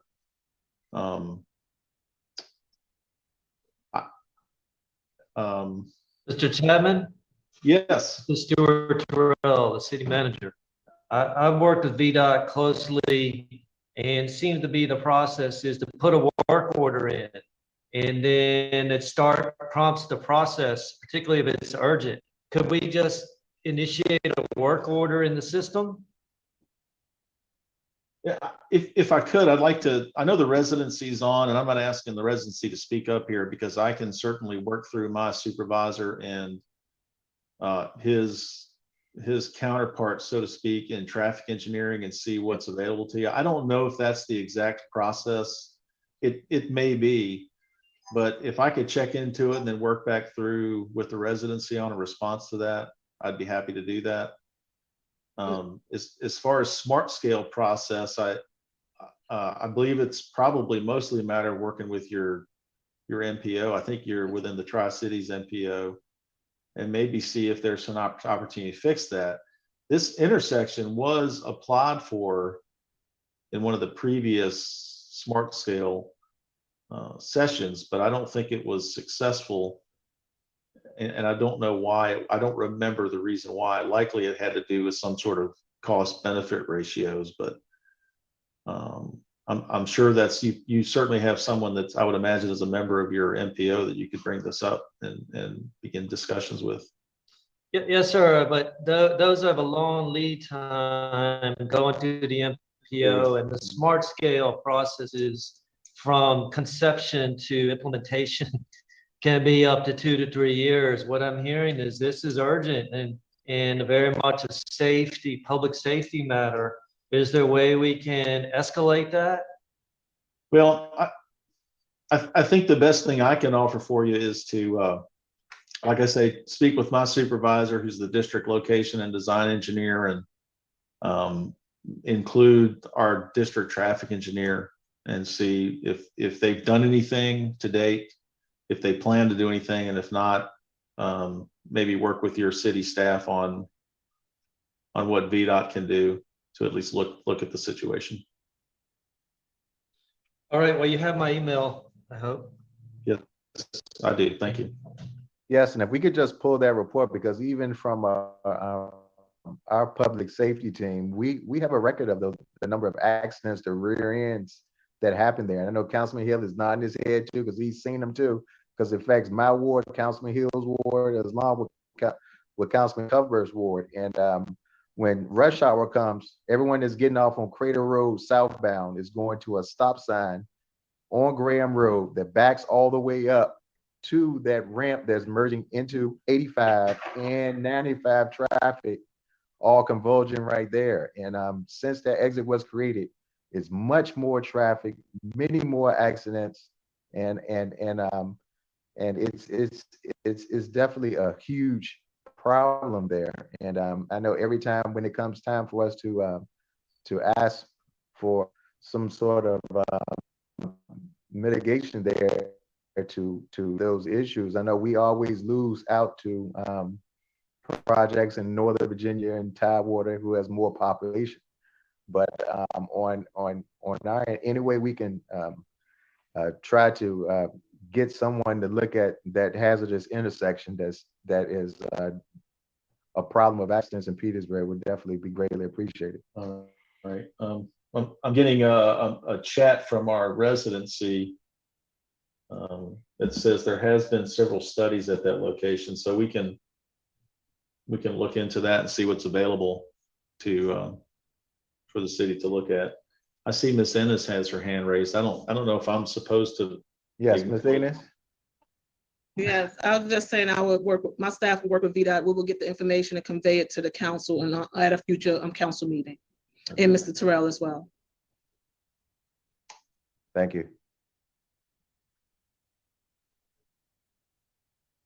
All right, thank you. Any more questions on this? This is the I-95 bridge work over South Crater Road, because we have one more proposal to go, and that is I-11C, to report on proposed detour on I-95 for South Sycamore Street bridge rehabilitation project. That's our next yes, one, Mr. guys. Mayor, our VDOT LAP representative has actually advised that that be removed from the agenda as it is ready to move forward on VDOT's end. Okay. Thank you.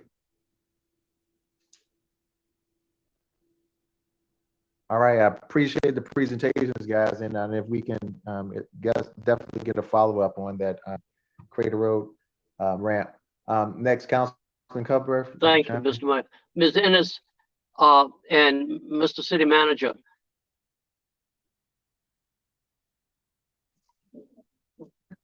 We bring council a report, perhaps only an interim report.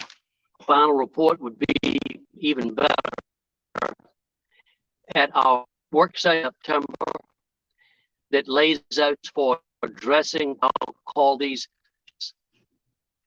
and the options for achieving the elimination of those pinch points and a timetable for implementation of those various options. That'd be a help to us. We've all lived with this. This is a great example of, we live with it every day, and so we don't really, we're accustomed to it. We think that's the way Petersburg has to be, but this is not the way Petersburg has to be. We can limit risks, and of course, it's a question of money. But Ms. Ennis and Mr. City Manager, if your team would make this presentation to council at our work number, I think that will all keep a focus on a problem that we all acknowledge to exist. Thank you, Mr. Mayor, and thank you, Mr. City Manager, and thank you, Ms. Ennis. Yes, sir. Ms. Ennis, I can pull together, and I'll just we'll work together on it. Okay. Yes, sir. Okay, thank you. So next we move on to item 11D, which is a report on fee simple conveyances of real property on behalf of the city of Petersburg for the South Crater Road Signal Improvement Project. Be back to Ms. Ennis. So now, I'm gonna ask Mr. Barnes to go ahead and present this one. Garrett, can you pull up the presentation for there you go. Perfect. So this is a locally administered VDOT project. So city staff are administering this project. This is the South Road Signal Improvement, and it extends from approximately Flank Road down to South Plains and will involve some signal optimization as well as new infrastructure. At each of these intersections, the city will be needing to either acquire right-of-way or easements for signal boxes and mast arms. So at this particular point in the project, we are asking that council authorize the city manager to execute these right-of-way and easement acquisitions. Garrett, if you can just slowly go through this presentation. This is actually the subst portion. So we will be acquiring some right-of-way at the southwest corner of the intersection. We own the right-of-way on the northeast side. Next. This is the Walt Intersection. So again, we'll be acquiring some right-of-way on the Walmart side of South Crater Road for signal boxes, cabinets, and some gear.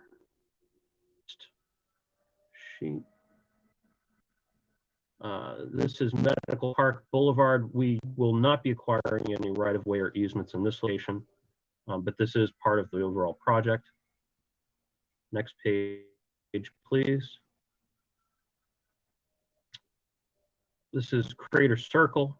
So again, you can see indications where we will be proposing to acquire our right-of-way and or easements. I think we have one more slide. Two more, I'm sorry. This is the Wagner Road by the Wawa. So again, we'll have some easement and right-of-way acquisition. And then the last one is Flank Road, which will be some right-of-way and easement acquisition as well. Total projected cost to the city is approximately $6,000. So again, with this authorization, the staff and its consultant in cooperation with VDOT will negotiate with the property owners to acquire the easements and right-of-way. And this will allow the project to move forward into construction. Mr. Mayor and wonderful. Look, definitely. Mr. Barnes, you finished the presentation? Yes, sir. Okay, yes. Look, I just want to say thank you for this right here, because this many rare that and even from some of our transit people that work around Walmart are applauding your efforts on clearing up those signals that are if traffic is coming and trying to move there, you can get stuck for a period of time. So down in Councilman Hill's ward as well. Councilman Hill, you chime in? Yes, I'm thankful that we're finally getting to this point. We've talked about this before many times, and I appreciate the work that's going in. But my question is, I know they need, a vote from us, but we can't do that today. We only can do it at our next meeting. Yes, we're just presenting this for informational period. This in the consent agenda as well for a public hearing next week or next meeting. Sorry. Okay, I just wanted to make sure because it seemed like you was asking for a vote today, but maybe I misunderstood you. Okay, yeah, but yeah, thank you for the work that you're doing, and hopefully the neighbors will be happy about that. The new look to the Crater Road, the South Crater Road area. Thank you. And all right, Mr. Wise, what is the turnover, the timeline of completion of getting there once you get started? Once everything. I'm actually not aware of what the timeline on this project is. This project's being managed by Manager Bill Riggleman. I'm just filling in for him today, so I apologize, but we can get you that information as soon as possible. Okay, thank you. Mr. Williams. And just in answer to Councilman Hill's question, some time ago, council did adopt a resolution already, a blanket resolution authorizing the manager to accept less than fee conveyances for things like this. I think it's good that he gave the presentation so you know where they're being accepted, but that action's already been taken. I think the only thing where you're going to require action on is what Andrew just mentioned, what's on the consent agenda, the ordinance to accept any fee simple conveyances. And it sounds like they've got that covered. Okay. Thank you, Mr. Williams. Appreciate you. Okay, thank you. Any more questions for Mr. Barnes on this item? All right. Thanks a lot for the presentation, Mr. Barnes. We look forward to approving this the next meeting. All right, so next we'll move on to item 11E, which is a brief update on the reopening of Sycamore Street Old Town Square, back to Mrs. Members of council and city managers, Mr. Terrell. Briefly, I wanted to give some background as it relates to Sycamore Street. We closed it in response to street has been closed since May of 2020. The city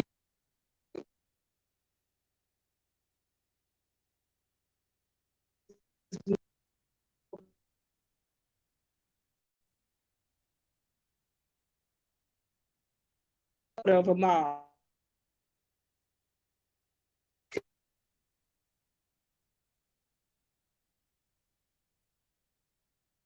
Or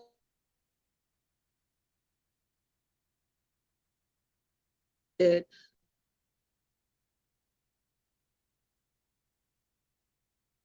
main would bring it that they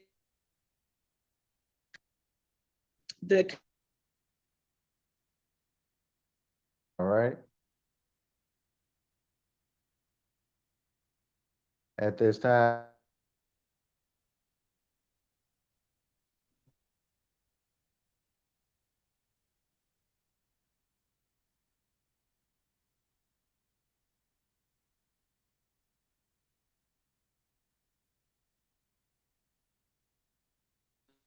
now I know urban operation. So we get close to No, this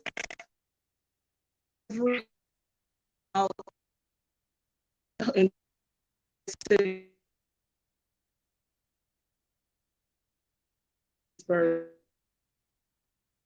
Court, I would for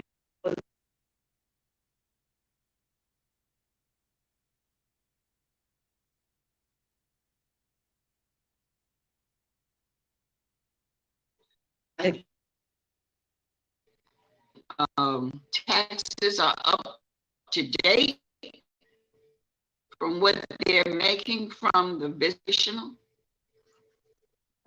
I would have to talk with our Commissioner of Revenue as it relates to tax. Councilman Wilson, we had some of the business owner there. I know we have Craig Richards. I'd like him to be able to chime in to talk on that act of meals tax and nature that they generating on there. Okay. So if you could let Craig Richards do the Zoom. Yes, sir. It's coming in now. All right.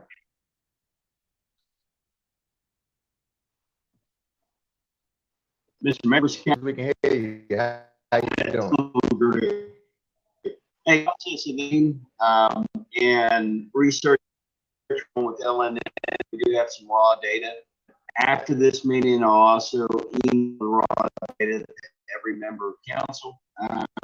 That data produced from the Vdot question, the city does have the final say on whether they open or street, and it's not up to Vdot. The money is something that businesses are reporting to do more, but I have to work with the city finance office and the businesses who are willing to do that information that I could prepare a report for the council.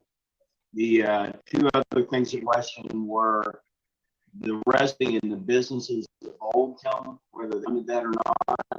Our company's also done reading that. I will send in the email to the council as well. The recent public opinion poll that was done through social media showed an 85.35% in favor response. Those of you who do a lot with statistics and numbers, the sample size was 500. That gives us a confidence level of 95% and error of 4.35. In essence, that number is fairly accurate. Also, there were some questions and some statements on businesses did want it or they did not want it. I went door to door to the 51 businesses that reside through Lower Sycamore Bank, Old and Bolingbrook Street. I directly spoke to 46 of those 52 businesses. I'm sorry, 47. There were 44 in favor of it, 2 opposed to it, and 1 neutral. There's still 5 more businesses I need to talk to. That's over an 85% support of the project. It's a 4% opposition. The others will be undecided until we talk to them. I don't know what other questions you might have, Mr. Mayor, in regards to that. Okay, all right. And I just was wanted to get some data in on there because good meeting. This was done in order to help our businesses through this COVID-19, and it really became a big attraction in the city of Petersburg, and thankfully going to other jurisdictions that had lost a lot of their small restaurants and privately owned restaurants took a beating. And I want to say in the city of Petersburg, we did a great job of that, and the square definitely helped keep our vital part of our Petersburg community open. And at this time, if I can let Mr. Tony Williams chime in, because we had as well as far as dealing with Councilwoman Wilson Smith was saying. Sure. When the mayor and I first started talking about it, there's a distinction between temporarily closing a right of way and permanently closing a right of way. There's certain things that need to be done in both instances. Make sure that those things have been done. But that conversation kind of metamorphosized into what we had in my former locale. We had closed a thoroughfare, much like has happened here, but we ended up permanently and closed it and streets. We did the entire include little green spaces and out of the restaurants and benches for people to sit on, things like that. It was a really beautifying a thing for the downtown area. It became known as our walking mall. And that is only open at certain times for restaurants to give deliveries with trucks and things like that. But it actually became a significant attraction for Manchester. And I think a lot of localities have that. And the mechanism by which that was funded is something known as a special taxing district. And so if you've got a lot of support downtown for having that area closed off, well, my comments to the mayor were, why not make it something really nice where people want to come in and sit not just on a closed street, but actually on some designed for people to come down and enjoy and shops and things like that without traffic driving through it. And so I suggested perhaps that when the new manager got here, that could be something that we might explore with the business owners and city council, whereby they get added services and added features through the creation of a street.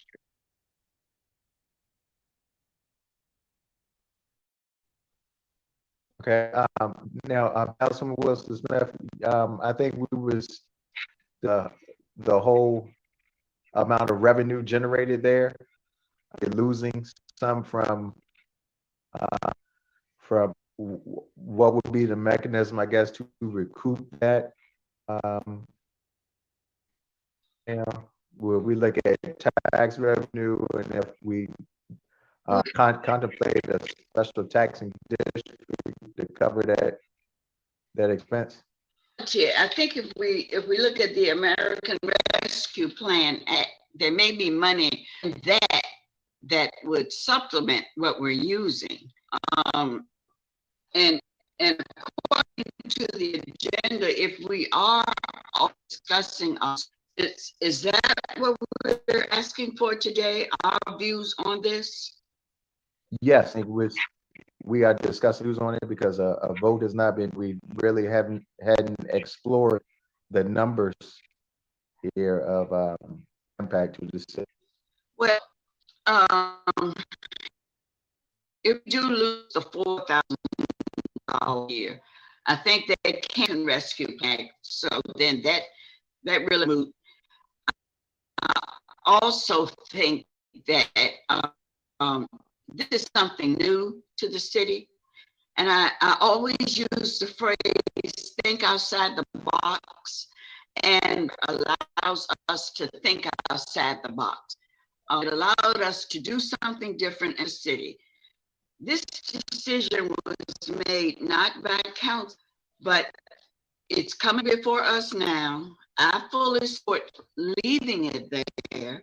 I do support changing it up a little bit, but you have business owners who have taken a step to do something to promote their business, to promote that section of town. And I would like the record to show that I fully support the square, keeping the square. Okay. All right, so it would not be any act. Is there something that we can explore, Mr. Terrell? Creating a tree of where to go next, revenue wise with this domain. We can't come up with a way to keep it viable. I think that's the name of the game, right? Absolutely. I need a little bit of clarification. Is the question whether the account should remain or opened, or is it and is the special taxing district related to, is that the issue? Yes.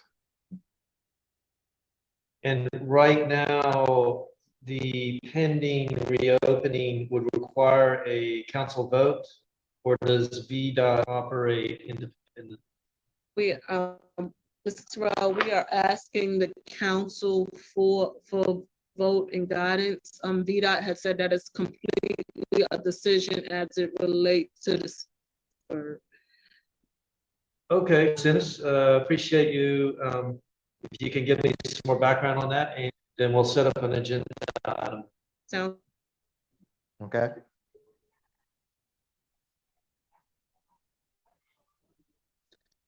All right. Next, we'll move on to item 12, which is facilities. No update. All right. Item 13, economic development, a report.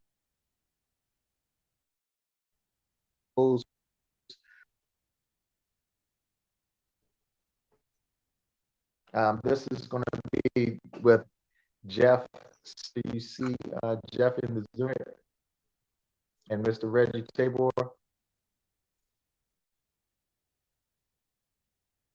Jeff said on. Wonderful.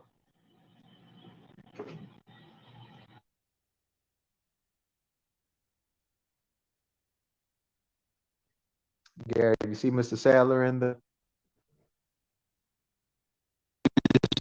Okay, read what names that. I see him under Jeff Sadler. JEFF SADLER.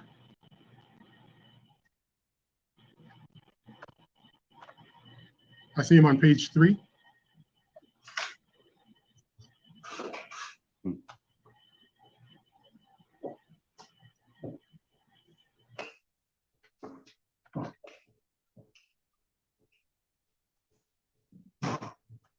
Great. Coming in now. Hi, this is Jeff Sadler. Thank you, Mr. Mayor, for having me on, and hello to the council members, and welcome to the new city manager as well. So I'm glad to be here. I had sent a presentation that I was going to run through. Is that available? Yes, it is. Garrett, if you can bring up the presentation on the gap financing. Excellent. Thank you so much. This is a little background on gap financing revolving loan funds. Mostly it's going to talk about why they are often necessary in communities similar to Petersburg, and then also how they move along. So go ahead, next slide, please. The main reason that revolving loan funds, gap financing revolving loan funds specifically, are necessary is that disinvestment accumulates. So as you know, it doesn't all happen all at once. It's that one building is vacant and deteriorates, and then the next one does. And after a while, there's just an accumulation of blighted buildings. And what this means, go ahead, yes, thank you, is that each blighted building actually lowers the value of the other buildings around them, whether they are newly renovated, blighted themselves, or sort of somewhere in between. What it also happens is that the banks view the market as unproven. So if, in this case specifically, we're talking about the Hotel Petersburg, and that's difficult for banks sometimes to, because there is not currently an upscale hotel in Petersburg, then the banks have trouble understanding that, yes, you can make it work. So this means that there are fewer lenders in the market. It also means that there are fewer buyers. And then there's the aspect of environmental abatement. You know, in some cases, this may be gasoline or oil leaks or chemical leaks. If it was dry cleaners, or maybe it was a paint, like an auto paint shop, those types of things leave environmental. In most cases, especially buildings that were built or renovated in the mid century, there's asbestos issues and possibly mold or other hazardous materials. Also, these buildings need a significant upgrade in utilities, and then you just have the general cost of demolition and construction. So go ahead, thank you. What this means is that there's a gap at the end of the financing. So this is not based on any particular building. This is just a illustration of the gap that happens. So the rehab costs, you can usually get these buildings fairly inexpensively because, as we said, the values have been depressed over the years. But then you have significant abatement costs, you have demolition costs, and then when you get into the construction and furniture, fixtures, et cetera, and then just, you know, the 20% that you have to kind of build in for overages, you end up with a $15 million project. So what happens then is that when the lenders come to look at it, they see the land is worth $150,000 and the rehabbed building is worth roughly $7 million. You take 35% of the value of the fixtures and furniture and equipment, and what you end up with, the total value of the building is, you know, roughly $7.5 million. As you can tell, that's about half of what the gap financing is there.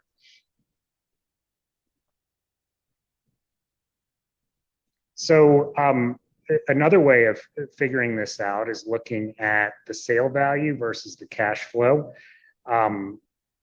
And in either of these cases, I don't need to go through each of them, but they end up with roughly a gap of $2 to $4 million on the same basic $15 million project. And again, these are round numbers and just based on kind of averages around. And you can see the historic tax credits were in there.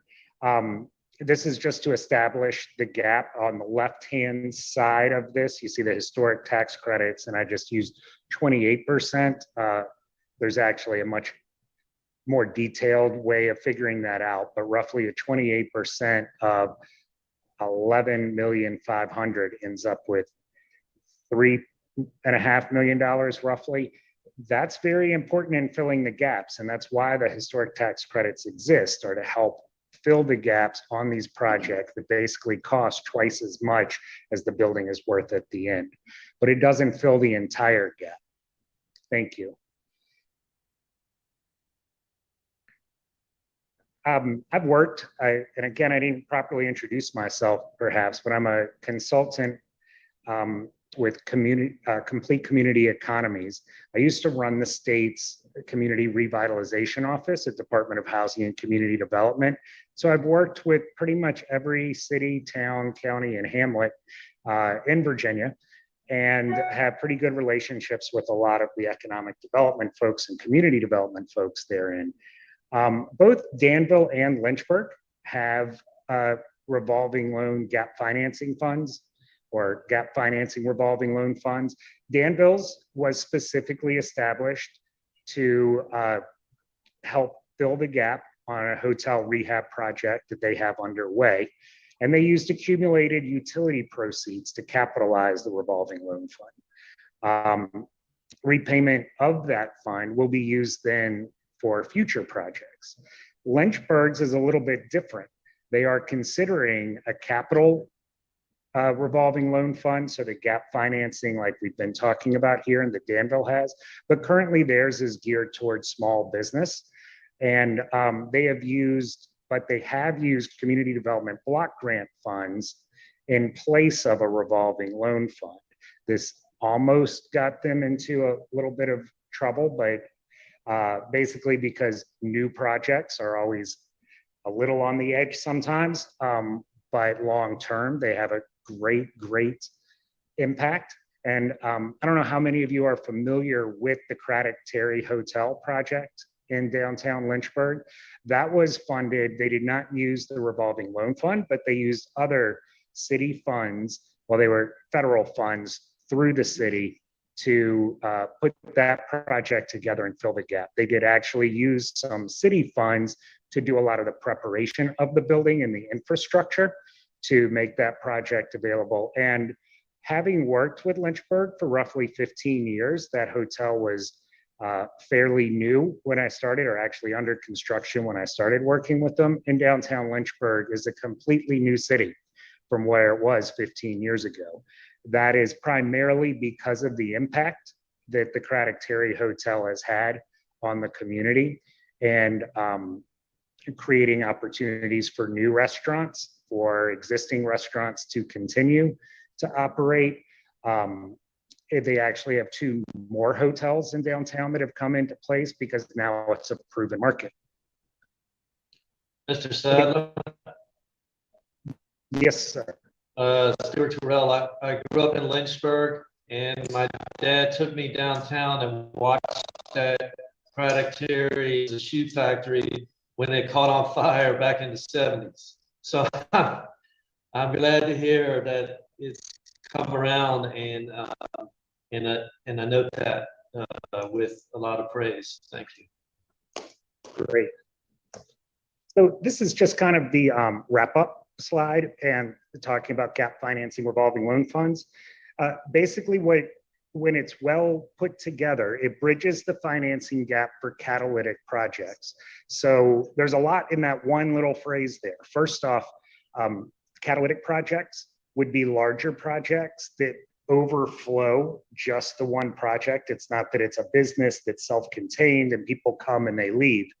It's projects, whether it's housing or whether it's an entertainment center or a hotel, that brings money to the area, and then that money overflows as people stay, as they go to restaurants.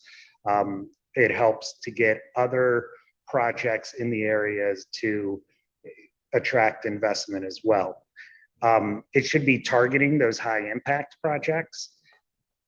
The beauty of it is that it's not a one-time, you're not just putting money into a project and walking away, is that it gets replenished through repayment.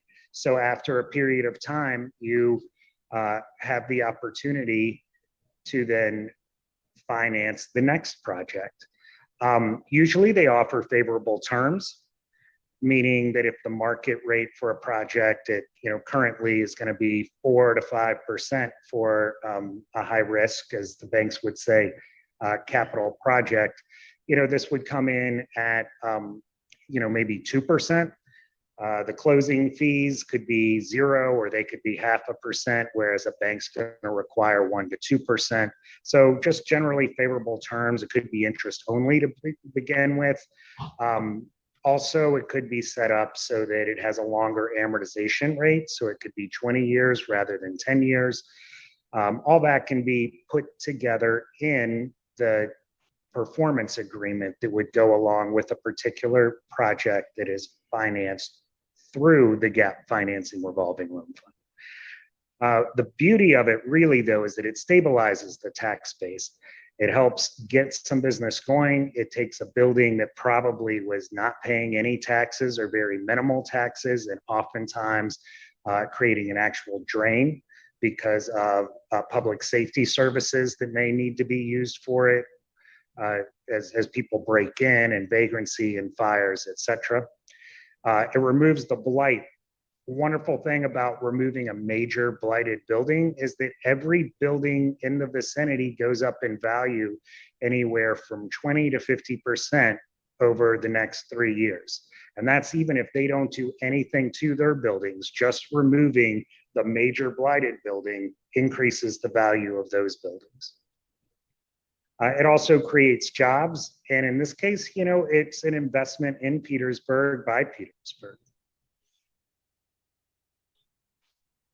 I think that was the end of the actual presentation. Is that correct? Yes. And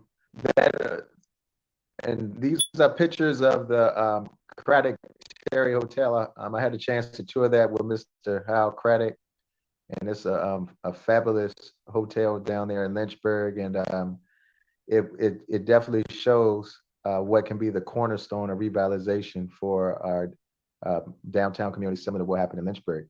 I want to thank Mr. Sadler for the presentation, and this is just highlights a tool that we could add to our toolbox to definitely spur development downtown, because similar to what Mr. Sadler said about what we're going through right now in Petersburg, is that we don't have any type of hotels around to show the demand to get a lot of the full financing to get projects like that on the ground. And it's definitely a need here in the city of Petersburg. Definitely from the we've talked to various people across and in the private sector about the Fort Lee in our backyard. That's always have people travel going. Virginia State University, who is always looking for lodging and places for their alumni and faculty to stay, along with having a thriving wedding and event spaces going on throughout the city. And having a hotel like that would definitely kickstart revitalization in their area. And like we've been pushing for many years here, is that's getting a nice hotel in Petersburg that people can stay in. Just wanted to thank you for that presentation and giving us a option in order to get this investment off the ground. Like Mr. Sadler said, it led to 2 more hotels coming down to downtown Lynchburg. So this could be the catalyst of more investment in the city. So at this time, I take questions or comments from members of council. Mr. Mayor, Councilor Myers. Councilor Myers. Somehow I kept getting knocked off the phone, so I probably have missed some of this presentation. And I'm lost as to where we are, and I don't want to other council members to lose their train of thought with respect to this present presentation, but I believe I've lost where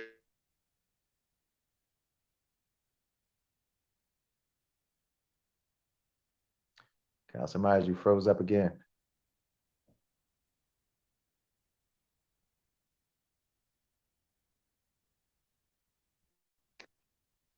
All right, while he's frozen, any other questions or comments, members of council? Mr. Terrell, is this something we can explore to take a lot of development or establishing some sort of revolving loan fund in the future? Was that directed at me? No. Yes, Mr. Look into, go ahead. All right. Councilman Myers is I'm back. sorry, I apologize. We lost you for a while. Yeah, you froze out. And we were talking about this revolving loan fund as far as adding looking at, remember when we took tours of the Craddock Hotel down in Lynchburg, and just showing how spurring that type of development with a revolving loan fund help assist us in like achieving more new hotel space in the city. Oh, absolutely, absolutely, absolutely, Mr. Mayor.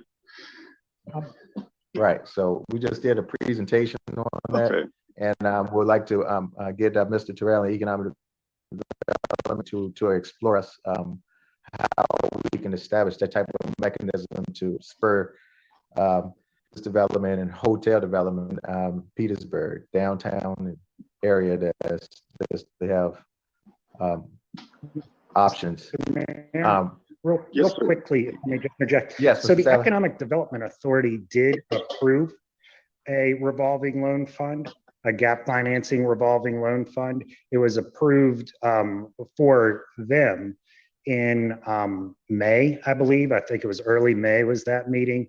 However, they don't have a funding mechanism for it. So they have the fund exists on paper, but without any funds in it is inoperable, I guess is what I would say. Yes, and Mrs.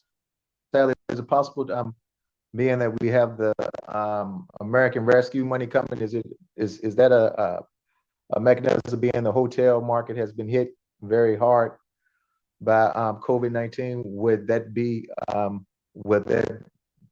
approved as a possible use? I did some research on that, and revolving loan funds are an acceptable use for American Rescue Plan funds. They do need to be geared, at least, so the seeding of those funds is acceptable.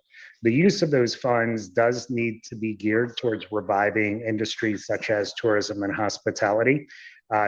My understanding is that it does not need to be the actual businesses that were affected, but reviving the industry in the area. And the other thing is that this project particularly was very negatively affected by COVID as well, because financing for hotels was completely off the table for a year. Now, which in the meantime, construction costs are 20 to 30% higher than they were. So, in January of 2020, this was an $11 million project. It's now a $15 million project. Wow. Okay. Next, Councilman Hill. Yes, I remember going to that hotel as well when we went down there to visit. It's a great hotel, and I think it's a great mechanism, but I don't want us to put the cart before the horse. I understand that the EDA, they approve something, but they can come to us with their recommendation. It's up to council to approve if we're going to use any type of revolving debt, not them, So I just want to make sure we're doing things in order. But yeah, I approve of it, and I think we need that mechanism.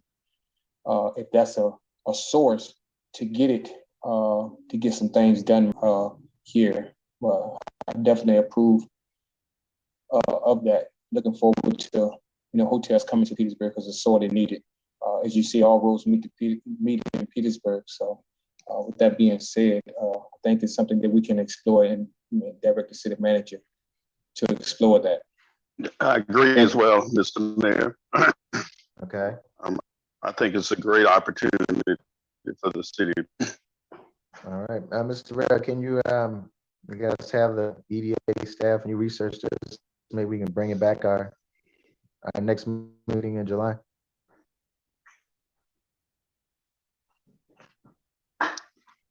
Is that for me or for Mr. Seth? Yes. Is it possible to get a follow-up presentation from our EDA? Oh, sure, yes. I need to reach out and establish communication with the EDA. So I'm sorry, my sound on this machine isn't quite that loud, so I keep ducking to here. But yes, absolutely, that is exciting and full speed ahead on that. Okay. One last thing, Mr. Mayor, if I may say that last 2 years, the city of Petersburg has applied for industrial revitalization funds it's a grant through Department of Housing and Community Development for large catalytic projects. There is a clause in that fund that allows the city to receive those funds as a grant and then lend them out through a revolving loan fund to a private project. in the case of, but there needs to be a revolving loan fund for the city to receive that as a grant. Otherwise, it is managed by Virginia Community Capital as a loan to the project. The terms aren't as good as you could probably provide, but the big benefit is that is $500,000 of state funds that would hopefully go to capitalize the revolving loan fund, even if they went to the project as they would otherwise. As those are repaid, the city could lend those out to other projects down the road. So having the revolving loan fund in place allows lots of opportunities to receive other funds to finance it. All right. Thank you for the presentation, Mr. Sadler. Thank you. And we'll have a follow-up conversation at our next meeting. Mr. Mayor. Yes. If I may, I believe I missed a part of earlier presentation that represented the square downtown. Did I miss that? Yes, I think that was the presentation right before that. Did we make any decisions with respect to that? Or? It's going to come back to us the next meeting in July. July? Okay. Yes. All right. Thank you. Okay. All right. Thank you. All right. Next, we have Mr. Sadler. Thank you. And we look forward to more discussions, and we're on to the city manager's agenda. Mr. Terrell. Okay, everybody, thank you. And I wanted to say, first of all, I'm really excited to be here. And I want to thank everyone. I can tell what I'm stepping into the organized professional staff is very exciting for me. And once again, I'm happy to be here. I'm here, ready to go. The very first thing I'd like to say is I'd like to commend the police chief, Travis Christian. You know, I'm looking at a police report of the 4th of July weekend. There were a number of incidences in the region, but the city of Petersburg had no shooters. And that's primarily due to the police chief's proactive community-based management. Really watching this, he's doing a tremendous job. All credit to him. So thank you, Police Chief Travis Christian, for your excellent work in managing this weekend. We'll make sure that's out there. Okay, a couple things today, just to let you know what I've been doing. This is my 3rd day. The office is now set up. My sound is a little bit not quite where it needs to be on these Zoom meetings, but I've got the office set up now. I've sent out my email and phone numbers, so everyone should be able to contact me. Met with the executive assistant. We've discussed communication between us and workflow. Held meetings with the interim manager to get up to speed on issues and discuss the overall workflow and communication throughout the organization. I took a tour with Mr. Miller and the police chief city. It's important that I get out and understand the lay of the land in these communities and get out there. And I'm conducting a needs assessment now. So I can't determine the need from behind the desk. I've got to get out there and meet with the staff and meet the community. I've got a department head meeting set up for tomorrow at 9 a.m. to discuss mission, expectations for them and for them from me, and to build our team to do the important work in this community. So I'll be focusing on mission, relationship building, communication, and expectations and teamwork. This will be part of the list of needs assessment that I'm working on. I'm through listening to you today, staff and the citizens, and my own observations. Right now, by necessity, I have to focus internally internally. There are certain staff decisions that can't wait, but my goal is to move out into the community in the coming weeks and months. Around September, I'll give you a needs assessment with my evaluation of priorities. I can already see certainly parks and recreation is going to be very high. Some public safety things will be high. Community safety obviously will be at the top in any organizational things. So that's it. Tomorrow is my first department head meeting, and we'll go over things. We'll build our team, and we're going to get out there and make things happen. So I want to thank them for this opportunity, and I pledge to you my total commitment to building up this organization and this community to its fullest potential. So thank you. Thank you.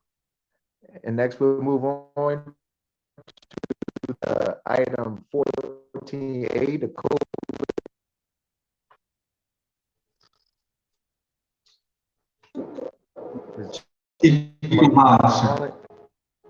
Yes. I'm present. If Garrett can bring up the presentation. Just to give you some quick statistics on the COVID-19, statewide, district-wise, and city-wise, we're really doing great. For the city, our positivity rate is continuously trending down. Over the Memorial Day weekend, we did have a few cases pop up, but it wasn't anything significant from the other times going on. Hospitalizations and deaths have been at 0 for the last 2.5 weeks, which is a good sign. And the overall for the Crater region, as of Friday, we had our transmission level had dropped to low. And that is the first time since like the end of January of last year. So that's a positive note. Cases in the city currently stand at 3,934. Deaths are standing at 87.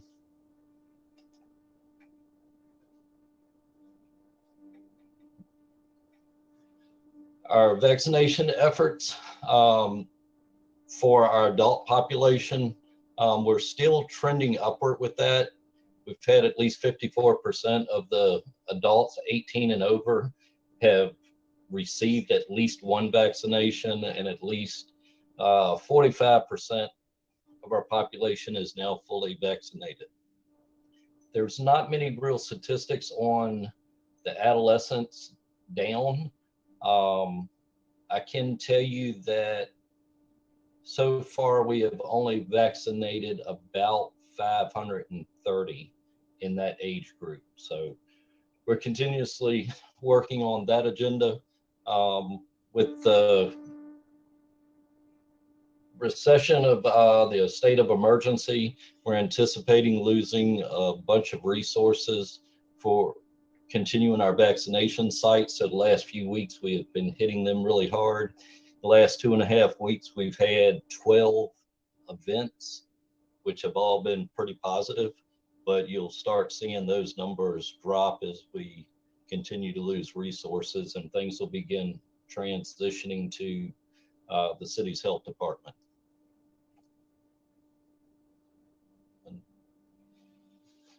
2 weeks ago, we started our homebound residents. That is working pretty well. So again, if anyone needs a vaccination in their home because they're homebound, they can call the health department. We'll get them set up, and us working with Southside Emergency Crew and the health department, we will get out to their residents to get them vaccinated. So with the trend going down, I was also asked to do a short closing presentation on the COVID-19 call center. That was brought up operational February 15th due to the demand in requests for vaccinations as the vaccine became available. Over that period, the workers worked through phase 1A and 1B to help pre-register our citizens, as well as provide them guidance on getting to vaccination sites. Next slide. During that period, they were able to assist over 3,300 residents, again, with either getting vaccinations or getting to vaccination sites or getting pre-registered. Worked Monday through Friday, 8:30 to 5. They started off with 4 employees with 1 supervisor, and that was funded through a community development block grant. Cost was $85,880. Through that period, they continued to assist as we open up the mass vaccination site at Virginia State University. That was a coordination with Virginia Department of Emergency Management and Department of Health, as well as our local health department. They continued through that, helping getting people registered and getting them over there so that they could get vaccinated. And the success of that was, on average, they were doing between 12 and 14,000 vaccinations a week.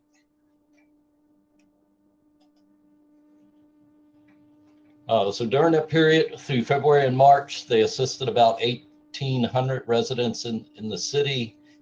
April and May, that dropped to a little over 1,400. And in June, they had dropped down to about 100 calls. So with that continuous drop in requests, through that period, they started reducing staffing down to 2 people, and we ended up closing the call center on June 30th.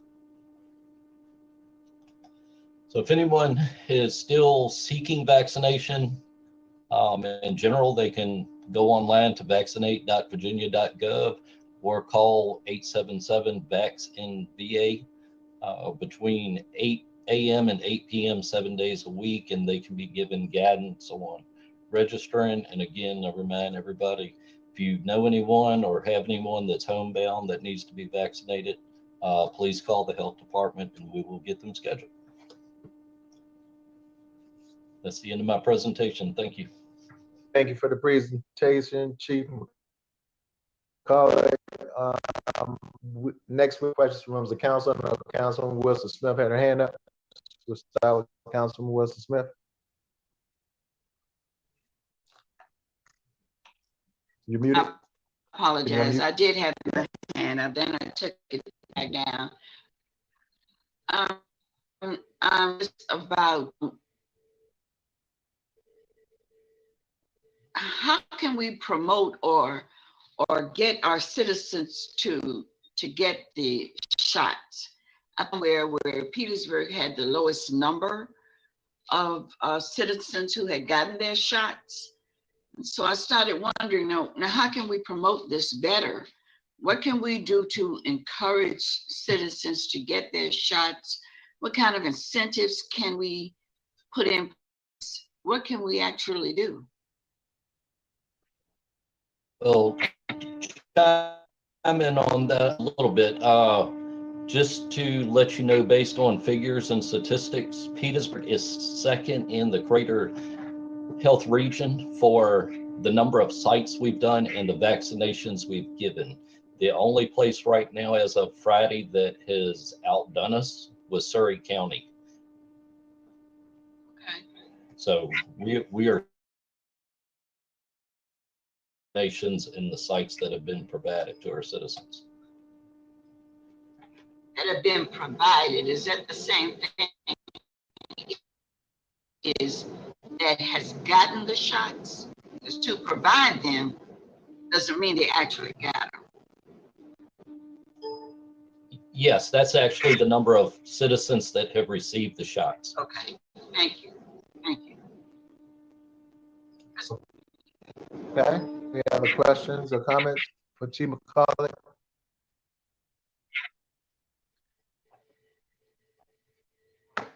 All right, thank you for the presentation, Chief. Next, we move on to item 14B, report on finance and collections. Ms. Jordan.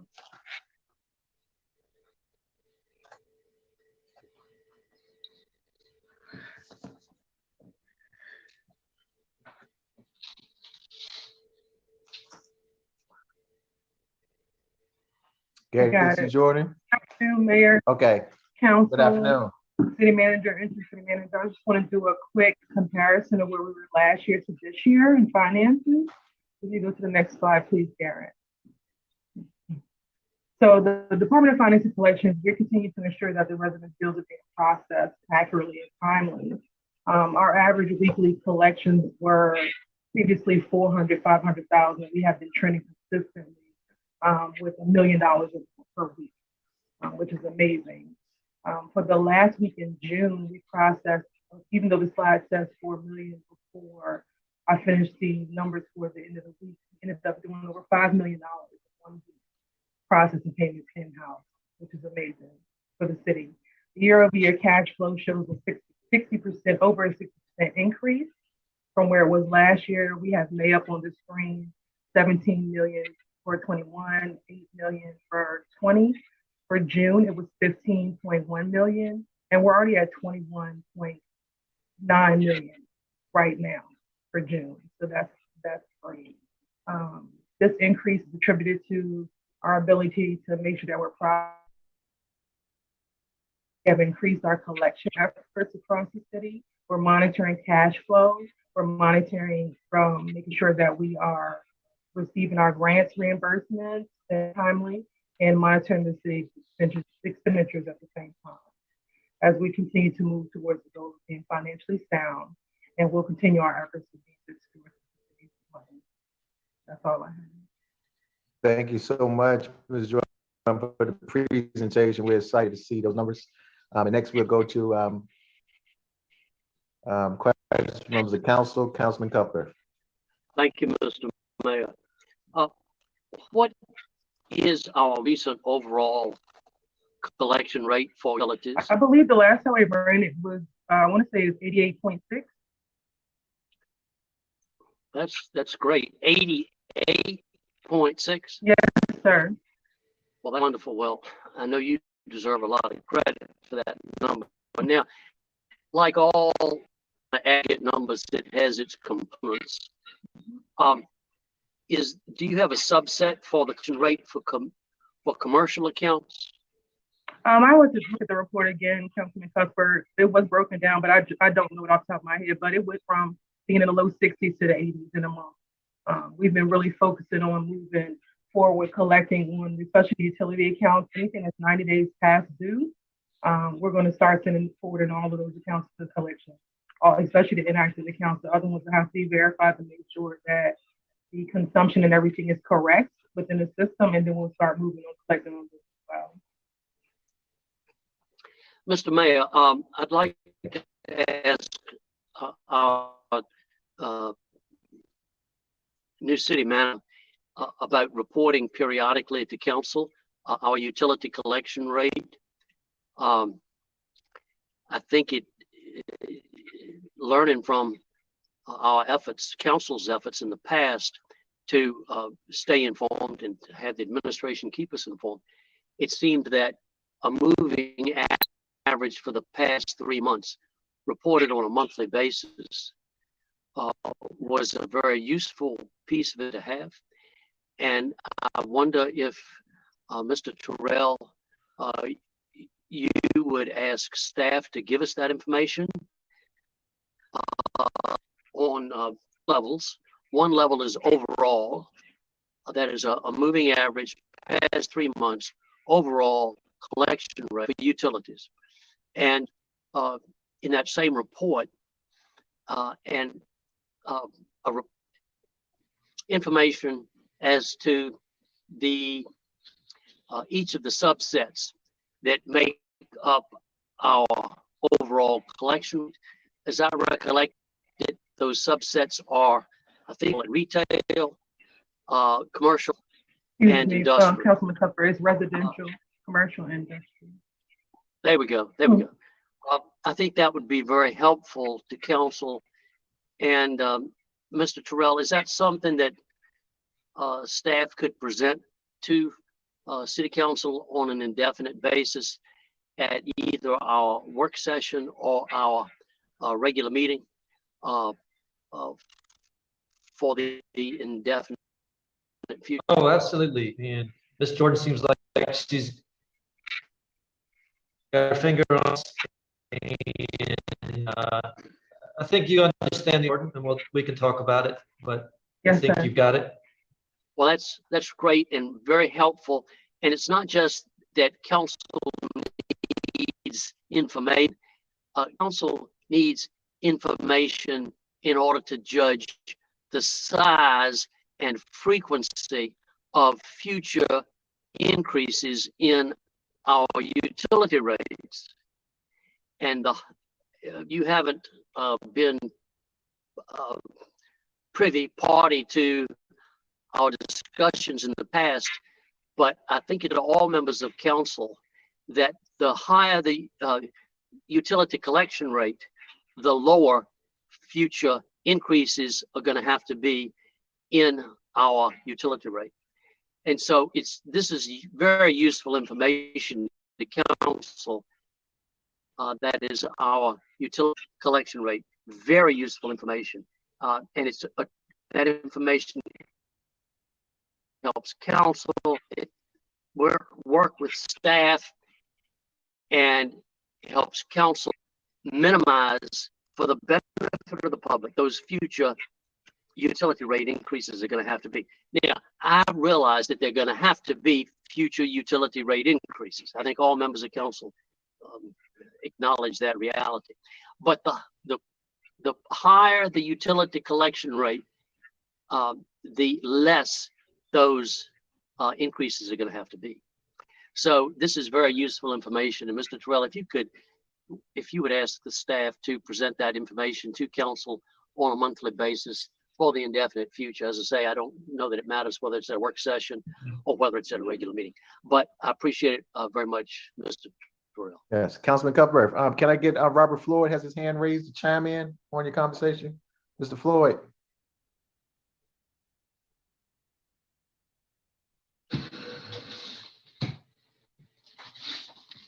Mr. Floyd, can you hear me?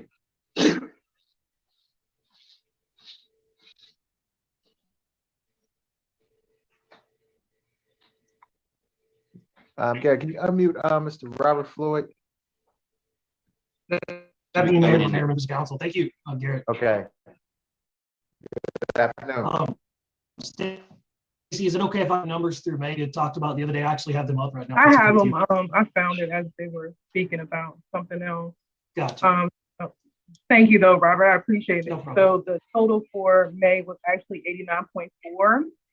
For industrial was 108%, but that comes from us cleaning up the accounts. We cleaned up part of the rate study that was being done by Davenport was the cleanup of the utility accounts. There were quite a few accounts that were incorrect within as far as consumption over the last few years.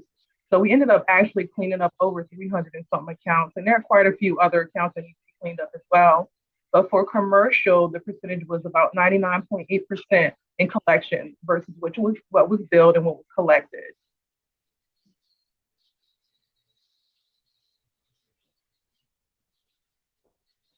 Okay, thank you for those numbers, Ms. Jordan.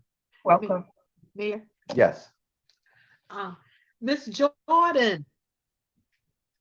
Thank you. How you doing? Thank you so much. You're so welcome. For your presentation and your hard work. I see that you're just pressing on. This is something that we've been wanting to see for such a long time. And thank you for your team and you doing this, working so hard to get this straight for us. And by you doing this presentation, we're able to see so much in front of us so that we can determine how good we're doing versus, what used to be. Okay. Yes, ma'am. Thank you so much. Thank you. I appreciate it. I just wanted to ask council, what I can do is add this to the monthly reports that I send out and post to the city website, if that's okay.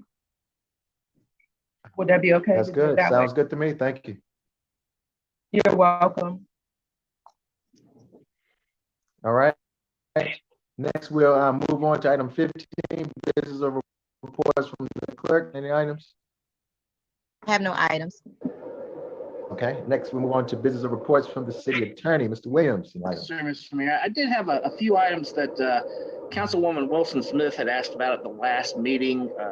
She had 5 items she wanted me to take a look at. I was able to bring 4 of them about as far as I can go, and the 5th one I'll have to work on. I just wanted to touch on them. I'm not going to go into too much detail in order to avoid talking about any privileged or confidential information. But first one, she asked if I would take a look at the chief's contract to see if there needed to be any type of amendments to it or anything with council in order to facilitate the transition from his interim manager position to our permanent manager. And looking at that, it looks like the chief's contract accommodates that without any required revision. She'd asked me to review the street's naming policy to see if there are any issues with that.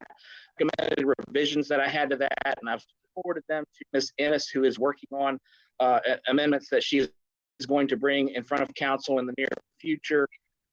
She asked that I let council know what the city would need to do to elect its own mayor. She had indicated that there had been some document that had been received by her and other members of council that suggested that maybe some, and I advised her that the structure of council was set by the city charter section 2.2. And so in order to address that structure, it would require council to consider an ordinance if it chose to do so, which would then have to go in front of the General Assembly in order to amend. The 4th one is the one that I'm still having to work on. That is a review of the ordinances adopted for creating boards and commissions to see if there's consistency with state issues that need to be addressed within each of the ordinances that create those boards and commissions. And that's going to take a substantial amount of time. We're in the process of collecting the ordinances and other acts of council that have created the various boards and commissions. Some of them are very old, so perhaps difficulty in locating some of them. But once we get all those together, I will give it to you in a comprehensive format so you can have it to take a look at and decide if there's any changes that need to be made in order to make your boards and commission ordinances and resolutions consistent with state or any deficiencies that we find. And then finally, she wanted me to review the rental policy. The rental housing policy had actually been in existence in the city since 2007. They just didn't have a sufficient manpower to staff it. The property in the process of that program back underway, and there were no real issues that really stood out at this time. However, once they get it going and get the preparation back up, we may discover things that need to be tweaked. But overall, right now, the policy itself looks like it's in pretty good shape. So that's word on those items. And once I get the commission prepared for council, bring that back to you. That's all I have. Okay. Thank you. Next, I'm gonna circle back to.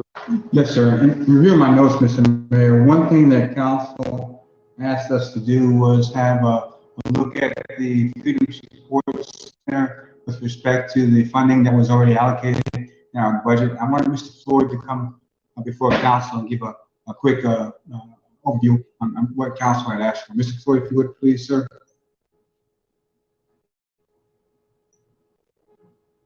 You're muted.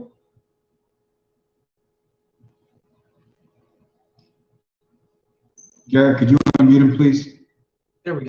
Sorry, apologize. I'm trying to share the screen and unmute at the same time. My apologies. Yes, at the last city council meeting, city council asked the city staff to move forward with Freedom Support Center funding. So that's what I'm doing now. I have a brief. It's literally 2 slides, or really 1 slide, the introductory slide and this slide. It kind of talks about the funding on the left. It shows what was previously adopted in the fiscal year 21-22 budget, which consisted of a full-time personnel member as well as a part-time personnel member. Total budgetary cost $860. After the council made their decision at the last council meeting, it was told to us that it was going to be funding of 1 part-time position and then providing funding to the Justice Housing, the nonprofit that I guess will be running the Freedom Support Center moving forward. And when you add all that, those 2 costs up, it's $66,793,000 as opposed to the $89,865, which leaves $23,072 that has already been appropriated. This isn't an issue of appropriation, but rather allocation. The funds have already been appropriated based on the budget being approved in early May. So this basically what we're going to be able to do is reallocate those funds within the budget itself based on council action, and then that other $23,000 is just, I would recommend without council providing where it needs to go, we would just move it to contingency wise on where those funds would go. That's what we would do without the guidance anyway. Thank you, Mr. Floyd. Mr. Mayor, this was just a follow up on what council asked us to do. So, Thank you, Councilman Myers. Mr. Mayor, so at this particular point, do we need to, since we've already adopted the budget and it's already being allocated, do we need to make a motion to do anything or to move?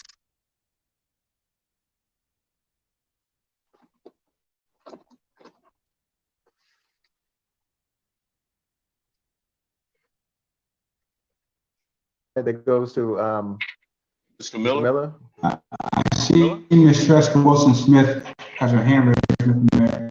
Okay. All right. Councilwoman Wilson Smith. Yeah, I just have a question. Justice Housing then will be operating the Freedom Support Center. That's what we're saying. Yes, Okay. it will be the new Smith, as we had the Flight Foundation, who was overseeing, was unable to commit to the obligations that had been set forward to find another nonprofit to name the facility. Okay, thank you. Yes, ma'am. Okay. And next, go on back to councilors. Yes. Go ahead. Is this something that needs to come back to us next council meeting for a vote, or being that it's in the budget, is it want to be appropriated being an item for the freedom support? Mayor, the funds, whenever the budget gets uploaded, which will be the next few days, the funds have operated. So what we would do is we would do budget transfers, but seems like we do for any department that is moving funds around. The 23,000 remaining, like, I mean, that's the only number that's different from what was approved. It's actually less than what was approved. What we were, council guidance was just move it into contingency. Unless there was specified purposes, then we would do so accordingly, whatever council would like us to do at that time. But there would be no vote. The money has already been appropriated, just moving the funds around. Okay. Which happens on a day-to-day. And thank you, Mr. Mayor. That's what I thought. I wanted to make for all of us to understand. That's it. Right. Thank you. Thank you. Appreciate it. Thank you for the presentation. Thank you. Thank you. Next, we'll move on to item 17. Anybody sign up? Yes, I did. Mr. Thomas Harrison.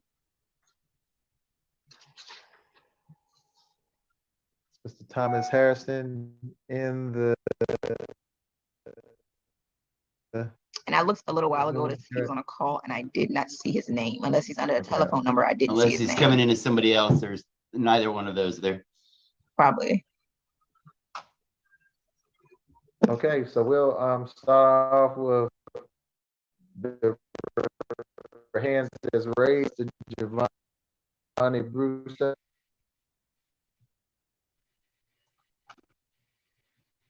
Yes, so you're able to hear me? Yes, we can. Good afternoon, I'm Giovanni Brewster. I live at 119 Craig's Court.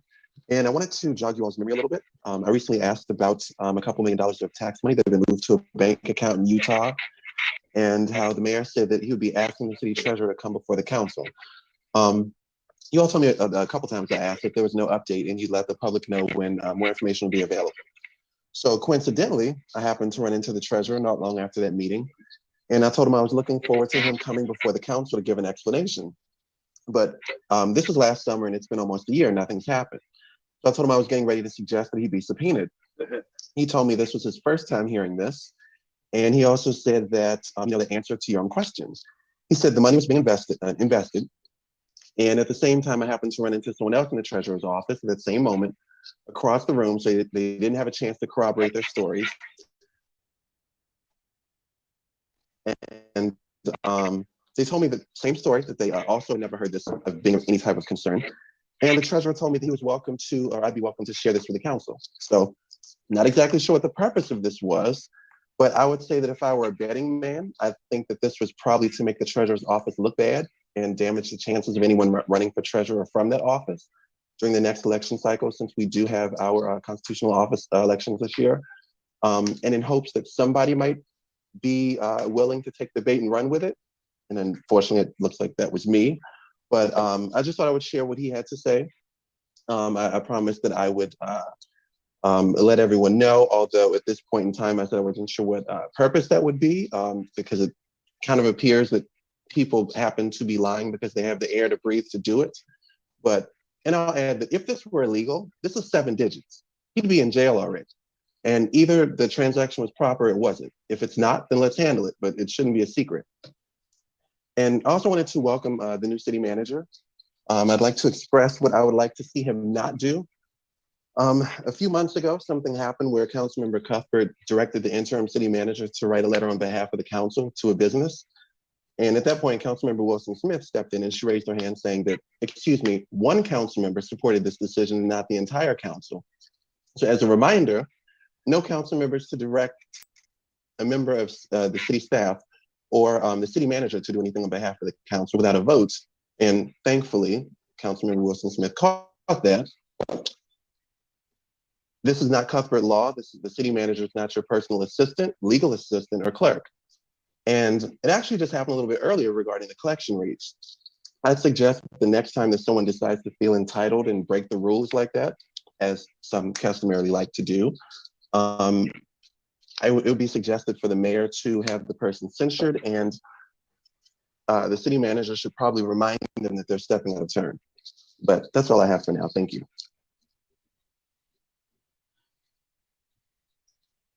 All right, next up, Marcus Omar Squires.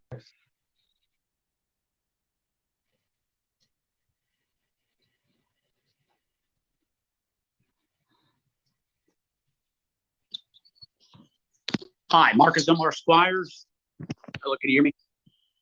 Hi, Yes, we can. Marcus Omar Squires, 1 Monticello's in Virginia.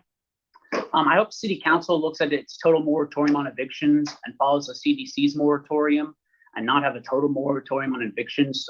Individuals who make over 6 figures a year are taking advantage of certain landlords in Petersburg. Councilman Cuthbert had requested that the city staff bring forward a report regarding the status of the Southside Depot at each meeting. What happened to these reports? We're talking about possibly losing over 30,000 tourists a year in Old Town. This should be a priority for our city. Can the city cut back the vegetation from the city-owned Titmus complex and secure the building? Also, the Peabody complex needs to be secured. In regards to historical preliminary information forms, as the president of the creation of Walnut Hill Historical District Committee, our team of 2 made a PIF in 1 weekend for $0, and it was approved by DHR. More wonderful news in regards to the creation of a Walnut Hill Historical District will be released soon. I hope the city will work with volunteers in regards to the creation of PIFs, as more public funds could be used towards the creation of more historical markers in our city. Why was the Wyatt T. Walker House not included in the homes of African American significance? The safe house is important, yes, but what about his home? He helped MLK create the national model for the American civil rights movement right here in Petersburg, Virginia. That should be of the utmost significance. What happened to the historical blight survey? Over 50 of us came out to the library demanding change in the city. Also, when looking at possibly selling off our parks, has the city looked at one day becoming a smart city or using city forest credits? If so, we could use these green spaces for future carbon credits. Or the city could look at using these carbon credits to help with the maintenance of our parks and cemeteries. Green spaces pay for themselves and should be preserved. I hope the city will look into these carbon credits, which are currently being used to help with the maintenance of certain cemeteries in the city of Richmond, Virginia. I also offered to paint the buildings in Legends Park, and originally I was told I could use city paint. and that offer was recently redacted by the city. Volunteers are wanting to help preserve and maintain these parks. Can the city meet us halfway? Also, when will the city be looking at adding a dog park or adding more trails? According to a report from the Journal of Parks and Recreation Administration, a quality trail could increase neighborhood home values by 11% and pay for itself. Will we ever get a gunshot tracking system? DHS gives billions a year in grants. Is an archaeologist coming to observe the site modifications and installation of sidewalks on Flank Road next to that fort? I also hope that the new city manager will address the issues in code and compliance. Yelled at by an employee for saying that I'm causing them to have too much work. Thank you for your time. Next, Ms. Barbara Rudolph.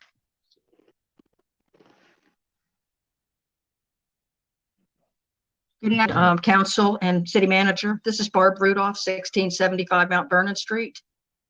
Can you hear me? Yes. Just wanted to make sure. I'm looking at your face, Mayor Parham, and I couldn't tell. Thank you. All right, American Rescue Plan Act. I heard it mentioned a couple times today. Councilor Wilson Smith referred to it, and so did Mayor Parham.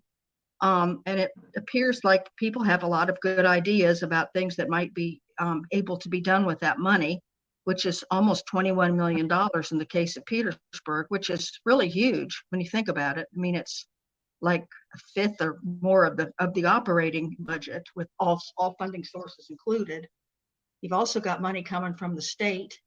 Now, Congressman McEachin has brought some more money. Now, the state and federal money I'm referring to relate to the infrastructure used for the pharmaceutical facility. But what I'm asking from council and city administration would be to allow citizens to participate in looking at the potential of this of the American Rescue Plan Act money, and bounce around some ideas about where it could do the most good. I think you might get some positive feedback and ownership from citizens, and more transparency than the way that the CARES Act money was handled in terms of city. And I know that there's more time left on this. The urgency is not as strong, but in reading about other places around the state, other localities are actually coming up with ideas, and they are working with the public. So I'm asking that you please start talking about this in a more organized and comprehensive fashion, rather than just these one-off comments about, wouldn't it be nice if we could use a little bit of this money for X, Y, or Z? Thank you.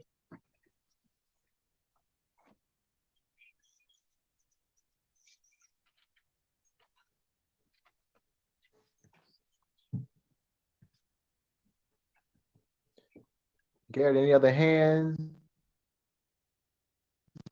in the Zoom? No, Mr. Anymore.